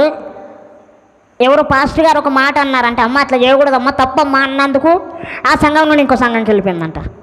అక్కడ చూస్తే ఆ సంఘం ఈ పాస్టర్ గారి గురించి అక్కడ చెడ్డగా చెప్పిందంట, ఆ పాస్టర్ గారి గురించి ఇంకో సంఘంలో చెడ్డగా చెప్పిందంట. ఎంత అవమానం అండి. ఆఖరికి ఏమైంది? తనకున్న సమస్తము కోల్పోయింది, తనకున్న ప్రతిదీ కోల్పోయింది, తనకున్న ప్రతి పరిస్థితులు మార్చబడి ముష్టెత్తుకునే పరిస్థితికి వచ్చింది. జాగ్రత్త. దేవుని సేవకుని గురించి తప్పుగా మాట్లాడితే దేవుడు ఊరుకునేవాడు కాదు. సంఘం గురించి విలువలేనట్టుగా ఉంటే దేవుడు ఊరుకునేవాడు కాదు. దేవుడు నిన్ను పోలుస్తూ ఉన్నాడు సంఘంతో, తెలుసా? కాబట్టి సంఘ వధువు అని పేరు పెడతా ఉన్నాడు. ఎందుకంటే ఆయన రానున్నాడు సంఘ వధువుని తీసుకెళ్ళడానికి. మరి ఆ సంఘంలో నువ్వు వధువుగా ఉన్నావా, సభ్యురాలిగా ఉన్నావా, సభ్యుడిగా ఉన్నావా లేదా? ఒకసారి పరీక్షించుకో. అట్లాంటి జీవితమే నాది. కానీ నేను ప్రభు కోసం వచ్చాను, దేవుడు నన్ను మార్చాడు. అసలు సేవనే చేయను అనుకున్నా నేను. సేవ లేకపోతే బ్రతకలేను అన్న కాడికి తీసుకొచ్చాను నన్ను. హల్లెలూయా. ఈరోజు అండి మీకు చెప్తాను వినండి. ఈరోజు ఉదయము 3 గంటల సమయంలో, అర్ధరాత్రి 3 గంటల సమయంలో లేచి బ్యాగ్ సర్దుకొని నేను నా తండ్రి గారు స్టేషన్కి వచ్చామండి. విపరీతమైన వర్షం అండి, ఆగిపోతాం. ఆశ్చర్యం ఏంటంటే మొన్నటి దినం నా ట్రైన్లన్నీ రద్దు అయిపోయాయి. నేను వచ్చేవాని కాదు, ఇలా మా దేవుని వాక్యాన్ని, దేవుడు నాకు చేసిన సాక్ష్యాన్ని చెప్పుకునేవాని కాదు. కానీ నేను ఒకటే అన్నా, ప్రభా నీ దాసు ఎంతో ప్రయాసపడ్డాడు, నేను ప్రార్థించాను, కానీ ఏంటి ప్రభా ఈ ఆటంకాలని చెప్పి నేను అనుకున్నాను. ఈ ఊరికి రావాలంటే నాకు భయమైందండి. మీరు కొడతారని కాదు, ఈ ఊరు ఎక్కడుందో తెలుసా? ఎక్కడో మూలకు ఉందండి, ఎటు అర్థం కావట్లేదు. ఎటు నుండి వచ్చినా ఈ పంత పగిలిపోతూ ఉంది. ఏ ట్రైన్కి వచ్చినా, ఏ బస్సుకు వచ్చినా, ఎటు నుండి వచ్చినా ఈ బల కొట్టుకోవాల్సిందే. కానీ అయినా కూడా ముందు నేను మ్యాప్ చూస్తూ ఉన్నా. విజయవాడ నుండి వస్తే దగ్గర, గుంటూరు నుండి వస్తే దగ్గర, హైదరాబాద్ నుండి వస్తే దగ్గర, ఏ ఊరు నుండి వస్తే దగ్గర అని ఎతుక్కుంటా ఉన్నా. దగ్గర ఎటుంటే అటు వెళ్దామని చెప్పి ఎటు నుండి చూసినా అదే 3-4 గంటలు పడతాం. ఓ ప్రభువా, ఏంది నాయన నాకు ఈ పరీక్ష అనుకున్నా. ఎక్కువసేపు కూర్చోలేనండి, అది నా ప్రాబ్లం. పడుకోవాలి. అయితే ప్రభా నీ దాసుడు పిలిచాడు, నీ దాసుని నువ్వు ప్రేరేపించావు కనుక నేనేం చేయలేను, ఇంకా వెళ్ళాల్సిందే. సేవకు ఒప్పుకున్న తర్వాత ఏముంది, తప్పదు, పనులు రాలగొట్టుకోవాల్సింది ఇంకా. ఎందుకంటే సేవకు రాకముందు నా జీవితం నా ఇష్టం, సేవకు వచ్చిన తర్వాత నా జీవితం ఆయన ఇష్టము. హల్లెలూయా. మనం అనుకుంటాం సంఘంలో ఉండి మనము క్రైస్తవులుగా మారిన తర్వాత నా జీవితం నా ఇష్టం అంటావేమో. తప్పు. క్రైస్తవ్యం అంగీకరించక ముందు నీ జీవితం నీ ఇష్టం, కానీ క్రైస్తవ్యాన్ని అంగీకరించిన తర్వాత నీ జీవితం అంతా ఆయన ఇష్టము. హల్లెలూయా. అలాగైందండి. అలాగైన తర్వాత ఉదయకాలం 3 గంటలకు లేచి రైల్వే స్టేషన్కి వస్తే పట్టుపుటాని ఎగుతూ ఉందండి రేకులంతా కూడా సౌండ్ వర్షానికి. ఆశ్చర్యం ఏంటంటే గాలి లేదు, గాలి ఉంటే ఇంకా చలికి వచ్చేవాళ్ళం. దేవుని కృప అని చెప్పాలి. ఆ స్టేషన్లో కూర్చుంటే వెనక నుండి ఈ పంత తడిసిపోతాం నీళ్ళు పడుతూ. దేవా యేసయ్య ఏంటి నాయన ఈ పరిస్థితి అంటే అలా కూర్చొని ప్రార్థన చేస్తున్నా. అయ్యా నువ్వు వెళ్ళమంటేనే వెళ్తున్నా, నువ్వు పో అంటేనే పోతున్నా, నా ఇష్టంతో వెళ్ళట్లేదయ్యా. ఒకవేళ నిజంగా నేను వెళ్ళడం నీ చిత్తమైతే వర్షం నాపు. నువ్వు అన్నావు కదా ఏలియా మా స్వభావం లాంటి వాడే. ఏంటంటే ఏలియా మన స్వభావం లాంటి వాడే. ఆయన ప్రార్థించినప్పుడు 3.5 ఏళ్ళు వర్షం పడ్డదంట, వర్షం పడకుండా ఉన్నదంట. ఒకవేళ నేను ఏలియా అంత వ్యక్తిని కాదు, కానీ నిజంగా నువ్వు నన్ను ఏర్పరచుకున్నట్లయితే ఇప్పుడు యేసునామములో వర్షం ఆగిపోవునుగా. కానన్న 2 నిమిషాలు పట్టలేదండి, ఎక్కడి వర్షం అక్కడ ఆగిపోయి మబ్బులన్నీ వెళ్ళిపోయాయి. హల్లెలూయా. అది ఆశ్చర్యం కలిగింది నాకు. అలా జరిగిన తర్వాత ట్రైన్ ఇగొస్తుంది అగొస్తుంది అది రావట్లేదు. 2 గంటలు అయిపోయింది. అప్పటికి 6 గంటలకి ట్రైన్ ఎక్కాం. 3 గంటలకు వస్తే ఇంకా 3 గంటలు వెయిట్ చేసాం అక్కడ. 6 గంటలకి ట్రైన్ ఎక్కానా, షర్ట్ అంతా తడిసిపోయిందండి, చికాగ్గా ఉంది. ఏం చేయాలో అర్థం కాదు. ఏం చేయను, ట్రైన్ పైన ఎక్కాను ఇంకా పడుకుందామని చెప్పి బెర్త్ పైన ఎక్కి షర్టు ఇప్పేసి బనీన్ పైన ఉండి అలాగే పడుకున్నా శుభ్రంగా. నేను దిగే స్టాప్ వరకు ఆ సొక్క అంతా ఆరిపోయిందండి. నేను ఏ స్టేషన్లో అయితే దిగాలి ఆ స్టేషన్ వరకు శుభ్రంగా నిద్రపోయా. పాపం మా నాన్నగారు కూర్చొని ఉన్నారు వచ్చేదాకా. ఆ సొక్కను తీసేసి ఆరబెట్టానా, ఆ స్టేషన్ వచ్చేటప్పటికి ఆరిపోయింది, శుభ్రంగా ఎండిపోయింది. వేసుకున్నాను. బయటకు వచ్చి ఏమైనా తిందామంటే ఏం లేవు. సరే నీకు మళ్ళీ బస్ స్టాండ్కి వచ్చాం. బస్ స్టాండ్లో 2 ఇడ్లీలు పార్సల్ కట్టుకొని బస్సులో ఎక్కాం. బస్సులో తిందామంటే అది షేక్ డ్యాన్స్ చేస్తూ ఉంది. ఇది తింటే ఈ ముక్కులోకి పోతుంది, ఇది తింటే ఈ ముక్కులోకి పోతుంది. ఏం చేస్తాం? సరే ప్రభు అని చెప్పి మళ్ళీ ఇక్కడ భువనగిరిలో ఎక్కిన మేము నల్గొండ దిగాం. నల్గొండ దిగాక నల్గొండలో బస్సు ఎక్కాం. మాచర్లో బస్సు ఎక్కినప్పుడు అప్పుడు తిన్నాను. పాపం మా నాన్నగారు అయితే తినలా, నేను తిన్నాను. నాకు తినకపోతే ప్రాబ్లం అండి, గొంత అంతా డ్రై అయిపోతుంది నాకు. అప్పుడు తిన్నాను. తినేసి అలాగే ఉరిగేసి దేవుని స్తుతిస్తూ వస్తున్నా. స్తోత్రం ప్రభా, వర్షం లేకుండా చూడు ప్రభా, ఎందుకంటే నాకు వర్షం వస్తే చికాకు, ఏ పని చేయలేను సక్రమంగా. ప్రభా కావాలంటే కూడికలన్నీ అయిపోయాక నేను ఇంటికి పోయాక ఎంత వర్షం అన్నాడు, తుఫాన్లే రాని సునామీలే రాని ప్రభు అని చెప్పి ప్రార్థన చేసుకుంటున్నా. వర్షం లేదు, ఏది లేదండి, మబ్బు తప్ప. పాపం దేవుడు అనుకున్నాడు కావచ్చు నా బిడ్డలు సేవలు వెళ్తున్నారు, ఎండగొడితే పాపం ఇంకా అలసిపోతారని చెప్పి మబ్బులు పట్టించాడేమో. చూసారా దేవునికి మనం అంతే ఎంత ప్రేమ, మనం అడగకున్నా కూడా ఆయన చేస్తాం. అలాంటి పరిస్థితిలో కూడా అంత ప్రయాసపడుతూ అంత దూరం నుండి ఇక్కడికి వచ్చానంటే దేవుడు నా మీద పెట్టిన భారము, మరి అంత భారం పెట్టాడు దేవుడు.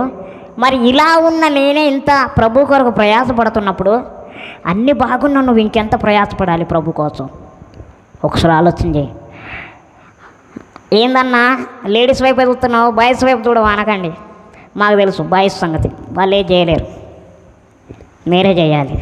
ఎందుకంటే యేసు ప్రభు పరిచర్య చేసింది ఎవరండి? మార్తలు మరియలే. వాళ్ళు మొదటిగా ముందంజలో ఉండి ప్రభుకి సేవ చేస్తూ ఉన్నారు. వాళ్ళు అలా అంత ఓపిక కనుకనే మీరు లేసారనుకోండి ఆటోమేటిక్గా మీ పురుషులు లేస్తారు. కాబట్టి ప్రియమైన వారులారా, నా సాక్ష్యము ఇంకా ఉంది, కానీ ఇదే చెప్పదలసిన మెయిన్ పాయింట్లనే మీకు చెప్పాను. అలా ఉన్న నా జీవితాన్ని దేవుడు మార్చాడు. ఈరోజు నాకు కొదవలేదు, ఈరోజు నాకు కొరత లేదంటే దేవునికి లోబడ్డా కనుక. కాబట్టి ప్రియమైన దేవుని సంగమా, దేవునికి లోబడితే ఎట్లాంటి ఆశీర్వాదాలు ఉంటాయో నా జీవితంలో చూశారు. గత 3 నెలల క్రితం కూడా నా జీవితంలో ఒక జరిగింది, అది చెప్పి నేను ముగిస్తాను. ఒక వారం అయితే నాకు మీటింగ్స్ ఉన్నాయి, 3 days మీటింగ్స్ రమ్మని చెప్పారు. డేట్లన్నీ బుక్ అయిపోయాయి, టికెట్లన్నీ బుక్ అయిపోయాయి. అలా జరిగిన తర్వాత వెళ్దాం అనుకున్న సమయంలో నాకు విపరీతంగా దగ్గు వచ్చిందండి. దగ్గుతుండే ఆయాసం వస్తుంది, ఊపిరాడట్లేదు. అట్లాంటి పరిస్థితులు ఏం జరిగిందంటే మందులు ఇచ్చారు, అయినా తగ్గడం లేదు దగ్గు. ఏంటి అని చెప్పి అనుకుంటే ఏం అర్థం కాల. మాట్లాడుతుంటే దగ్గు వస్తుందండి, భరించలేనంత దగ్గు వస్తుంది. అదేమో ప్రభు సేవ అని చెప్పి లేదు, ఏదేమైనా మంచిది, నేను వెళ్ళాలి ఆ మీటింగ్స్కి అని చెప్పి. పరువు పోతుందని కాదు, పేరు ప్రఖ్యాతలు పోతాయని కాదు, ప్రభువుకి నేను మాట ఇచ్చా. ప్రభు దగ్గర నేను మాట తప్పకూడదు. మనిషికి మాట ఇచ్చి తప్పితేనే బాధపడతాం కదండి, మరి దేవునికి మాట ఇస్తే ఇంకెంత ఉండాలి భయం మనలో. కాబట్టి వెళ్ళాలని చెప్పి అలాంటి పరిస్థితుల్లో మా అమ్మ అంది, వద్దు ఇలాంటి పరిస్థితులు అని. ఎందుకంటే కన్నా ప్రేమ అలా ఉంటుందండి తన బిడ్డలకి ఏమైనా కూడా. కానీ అన్న అమ్మ వద్దు, దేవుని పని మనం ఆపకూడదు, ఆయన పని మనం చేస్తే మన పని ఆయన చేసి పెడతాడు, కాబట్టి ఆయనే నన్ను స్వస్థపడతాడు, వద్దు అని చెప్పి నేను వెళ్ళిపోయానండి. నిజంగా అండి, నమ్ముతారో నమ్మరో, స్టేజ్ ఎక్కి వాక్యం చెప్తున్నంతసేపు చిన్న దగ్గు రాలా, తుమ్ము రాలే. హల్లెలూయా. వాక్యం చెప్పి అలా పక్కకు వచ్చాను, ఇక స్టార్ట్ అయిందండి దగ్గు, విపరీతంగా దగ్గు స్టార్ట్ అయింది. మళ్ళీ ఇంటికి వచ్చాను, ఈ దగ్గు తగ్గడం లేదంట పని. ఈఎన్టీ స్పెషలిస్ట్ దగ్గరికి వెళ్తే ఆయన అన్నారు, ఇన్ఫెక్షన్ వచ్చింది గొంతుకి, ఏం చేస్తావు అన్నారు. స్పీచర్ నండి అన్నాను. ఎందులో అన్నారు. పాస్టర్ నండి అన్నాను.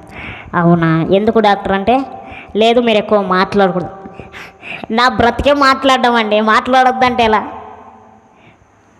నా ఉద్యోగమే మాట్లాడొద్దంటే లేదండి, మీరు ఇంకొక మాట ఎక్కువ మాట్లాడినా మీ ఓకలు తీయాలి, మీ గొంతు తీసేయాలన్నారు.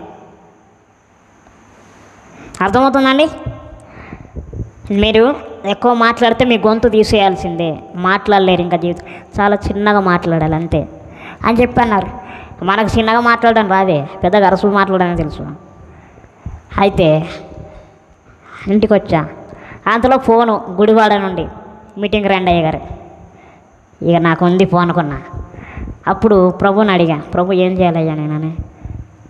నువ్వు వెళ్ళు అని అన్నాడు ఆయన. సరే ప్రభు అని అన్ని ప్రిపరేషన్ చేసుకున్నా, వెళ్ళాను.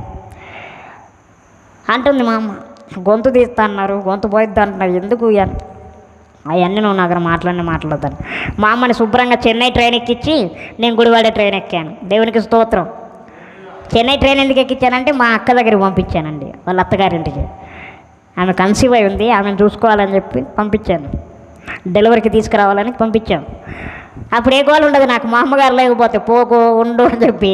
అందుకని నువ్వు వెళ్ళమ్మా, అక్క రమ్మంటుందండి ఇల్లు అని చెప్పి పంపించామా. మా అమ్మకి బాయ్ చెప్పి నేను ఈ ట్రైన్ ఎక్కి నేను ఇటు వచ్చాను. అక్కడ వాక్యం చెప్పి శుభ్రంగా ఇంటికి వచ్చాను. ఇంటికి వచ్చినాక ఇంకా విపరీతంగా అయింది దగ్గు. అప్పుడు పడక మీద పడుకున్నాను. ప్రభువా, ఊపిరి ఆడటం లేదయ్యా, దగ్గుతూ ఉంటే ప్రాణం పోతుందేమో అనిపిస్తుంది కదా, మరి చివరి దినాల నాకు ఇవి మరి చెప్పండి అయ్యా అని అనుకుంటా ఉన్నా. అనుకుంటా ఉంటే ఎంతసేపు ఒకటి, నేను నీ చెయ్యి విడవలా, నేను నీ చెయ్యి విడవలా, ఇంకా నీతో పని నాకుందని అంటున్నాను. అప్పుడు నాకేం అర్థం కాల. అప్పుడు దేవుడు ఇంకో పాట రాయడానికి కృపనిచ్చాడు. హల్లెలూయా. అప్పుడు నేను ఆ పడక మీద పడుకున్నాను, లేచి కూర్చోవడానికి కూడా అవ్వట్లా, అంత విపరీతంగా సిక్ అయిపోయాను, చాలా సన్నబడిపోయా. ఇప్పుడు కొంచెం వచ్చిందండి ఒళ్ళు. పడుకొని ఉన్నా, ఆ పాట పాడుతున్నా. నన్ను ఆకర్షించిన నజరేయుడా, నన్ను దాటి వెళ్ళని నా యేసయ్యా, నన్ను ఆకర్షించిన నజరేయుడా, నన్ను దాటి వెళ్ళని నా యేసయ్యా. యుగాలెన్నో మారినా, తరాలన్నీ గడచిన, యుగాలెన్ని మారినా, తరాలన్నీ గడచిన, నీ ప్రేమ ఎన్నడూ నా పైన మారదు, నీ ప్రేమ ఎన్నడూ నా పైన మారదు, నీ ప్రేమెంతో మధురమయ్యా, ఆ ప్రేమే శాశ్వతమయ్యా. యేసయ్యా, నీ ప్రేమెంతో మధురమయ్యా, ఆ ప్రేమే శాశ్వతమయ్యా. ఊహించని పరిస్థితులు ఎదురైన వేళలో నీ వాగ్దానమిచ్చి నన్ను బలపరిచావయ్యా. ఊహించని పరిస్థితులు ఎదురైన వేళలో నీ వాగ్దానమిచ్చి నన్ను బలపరిచావయ్యా. ఆ వాక్యమే నన్ను బ్రతికించెను, నీ వాక్యమే నాకు జీవమాయను, నీ వాక్యమే నన్ను బ్రతికించెను, ఆ వాక్యమే నాకు జీవమాయను. నీవిచ్చే నీ కృపను అయ్యా నే వ్యర్థముగా పోనివ్వనయ్యా. నీ సేవలో నిలబడిన సమయమున సాతాను శోధనలు నాపైన విసరగా, నీ పరిచర్యలో నిలబడిన సమయమున సాతాను శోధనలు నాపైన విసరగా, నేనున్నానన్నావు నన్ను బలపరిచావు, నేనున్నానన్నావు నన్ను బలపరిచావు. సాతాను కోరలు అన్నీ నువ్వు విరిచావు, సాతాను కోరలు అన్నీ నువ్వు విరిచావు. నీవిచ్చిన ఈ జీవమునయ్యా నీ కొరకే వాడెదనయ్యా. యేసయ్యా నీవిచ్చిన ఈ జీవమునయ్యా నీ కొరకే నే వాడెదనయ్యా. నన్నాకర్షించిన నజరేయుడా, నన్ను దాటి వెళ్ళని నా యేసయ్యా. యుగాలెన్నో మారినా, తరాలెన్నో గడచినా, యుగాలెన్నో మారినా, తరాలెన్నో గడచినా, నీ ప్రేమ ఎన్నడూ నా పైన మారదు, నీ ప్రేమ ఎన్నడూ నా పైన మారదు. నీ ప్రేమెంతో మధురమయ్యా, ఆ ప్రేమే శాశ్వతమయ్యా. నీ ప్రేమెంతో మధురమయ్యా, ఆ ప్రేమే శాశ్వతమయ్యా. ఈ పాట ఎందుకు రాశానంటే, దేవుడు నాకు మాట ఇచ్చాడు, నన్ను ప్రేమించాడు. ఎవరు ప్రేమించినా ప్రేమించకపోయినా నేను ప్రేమిస్తా అన్నాడు. సాతాను ఉరులు వేసాడండి. సేవలు వెళ్తున్న సమయంలోనే ఇదొక ఉరి నా మీదకి వేసాడు. అసలు ఎప్పుడు అంత బాగా యాక్టివ్గా ఉంటాను నేను, కానీ ఇలాంటి పరిస్థితి వచ్చింది. ఎప్పుడు వచ్చిందంటే మీటింగ్ వెళ్ళే సమయంలో, సేవలు నిలబడాలన్న సమయంలో. కానీ దేవుడు నేనున్నాను భయపడకు అని చెప్పి నన్ను ధైర్యపరిచి బలపరిచి నన్ను నడిపించాడు. అప్పుడు గొప్పగా దేవుడు నన్ను ఇంకా వాడుకోవడం మొదలుపెట్టాడు. అప్పుడు వచ్చిన వాగ్దానమే, అనేకుల ఎదుట నిన్ను గొప్ప చేయటం నేను మొదలుపెట్టాను వెళ్ళానన్నాడు. అంతే 40 కుటుంబాలు రక్షింపబడ్డాయండి. అక్కడ ఒక్క చర్చి లేదు, ఒక్కడే సేవకుడు పోరాడుతూ ఉన్నాడు. అందరూ మార్చబడి ఈరోజు సంఘంలో క్రమంగా కూర్చుంటున్నారు. అంతే, అది దేవుడు అక్కడ అద్భుతం చేశాను. నేను కాదు, నేను మాట్లాడలా, నేను మాట్లాడితే కార్యం జరగదు, నేను చెప్తే అద్భుతాలు జరగవు. అక్కడ యేసయ్య పని జరిగితేనే కార్యాలు జరుగుతాయి. కాబట్టి ప్రియమైన వారలారా, నా సాక్ష్యం ఇదండి. దేవుడు నన్ను ఈ విధానంగా మార్చి, నేను ఊహించని విధానం. నిజంగా నాలాంటి వాళ్ళండి ఈరోజు బస్లో, రైల్వే స్టేషన్లో, బస్ స్టేషన్లో, ప్లాట్ఫామ్ మీద, ఫుట్పాత్ పైన అడుక్కుంటూ ఉన్నారండి నాలాగున్న వాళ్ళు అనేకులు. కానీ దేవుడు నన్ను ఆ స్థితిలో పెట్టలేదు, ఇతరులకు ఇచ్చే స్థానంలో నన్ను పెట్టాడు. హల్లెలూయా. కాబట్టి ప్రియమైన వారలారా, ఇక్కడ నా సాక్ష్యం రూపంలో ఏంటంటే, దేవునికి మనం ఎంత లోబడితే దేవుడు అంతగా మనల్ని హెచ్చిస్తాడు. కాబట్టి మనందరం కూడా ఆయనకి లోబడి ఆయన హెచ్చింపును కోరుకుందాం. ఈ కొద్ది సాక్ష్యాన్ని దేవుడు మనందరం విడికిల్లో దీవించి ఆశీర్వదించి ప్రతి హృదయంలో ఫలింపజేయునుగాక. ఆమేన్.